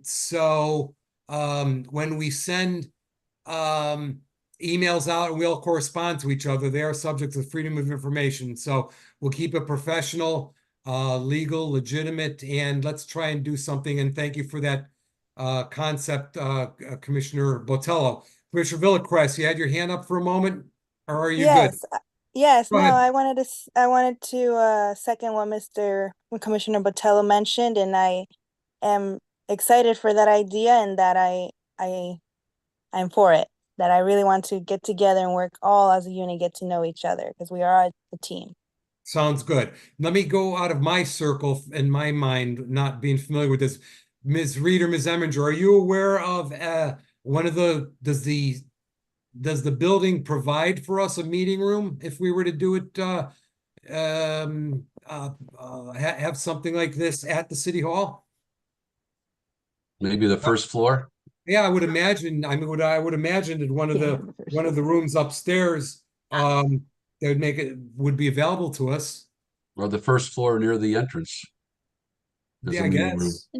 guess. So before any of this is, I would really prefer to make sure that Corporation Council weighs in, and because again, once everyone starts meeting, whether it's considered a quorum and you're conducting a meet, I don't know. Yeah. And before Well- that's decided, and whether it's on City Hall property or on, at a restaurant, I would prefer if we could consult with And Corporation Council. anytime there's more than 3 of you together, it's a It's a meeting. quorum. So And it has to be that's- noticed and published. Well, we and wouldn't do everything. it while there were any agenda items on, but yeah, Okay. we will check with Corporation Council on that as well. But Yes. yeah, clearly we would never meet more than 2. I think it's 2 or more is the statute. 3. Okay, that's more, with any agenda items for sure. Okay, are there any other matters, commission members? Any other matters, commission members? Any other matters? Make a motion to close the hearing. Commission members, Commissioner Botello is making a motion to close the public hearing at 10:11. Is there a second? Thank you, Commissioner Nejam. Any discussion? All those in favor signify by saying aye. Aye. All those opposed? Thank you. This public hearing is closed at 10:11. Thank you, everyone. God bless Thank you. everyone. Take care. Thank you, everybody. you. Have a great night. Thank you, everyone.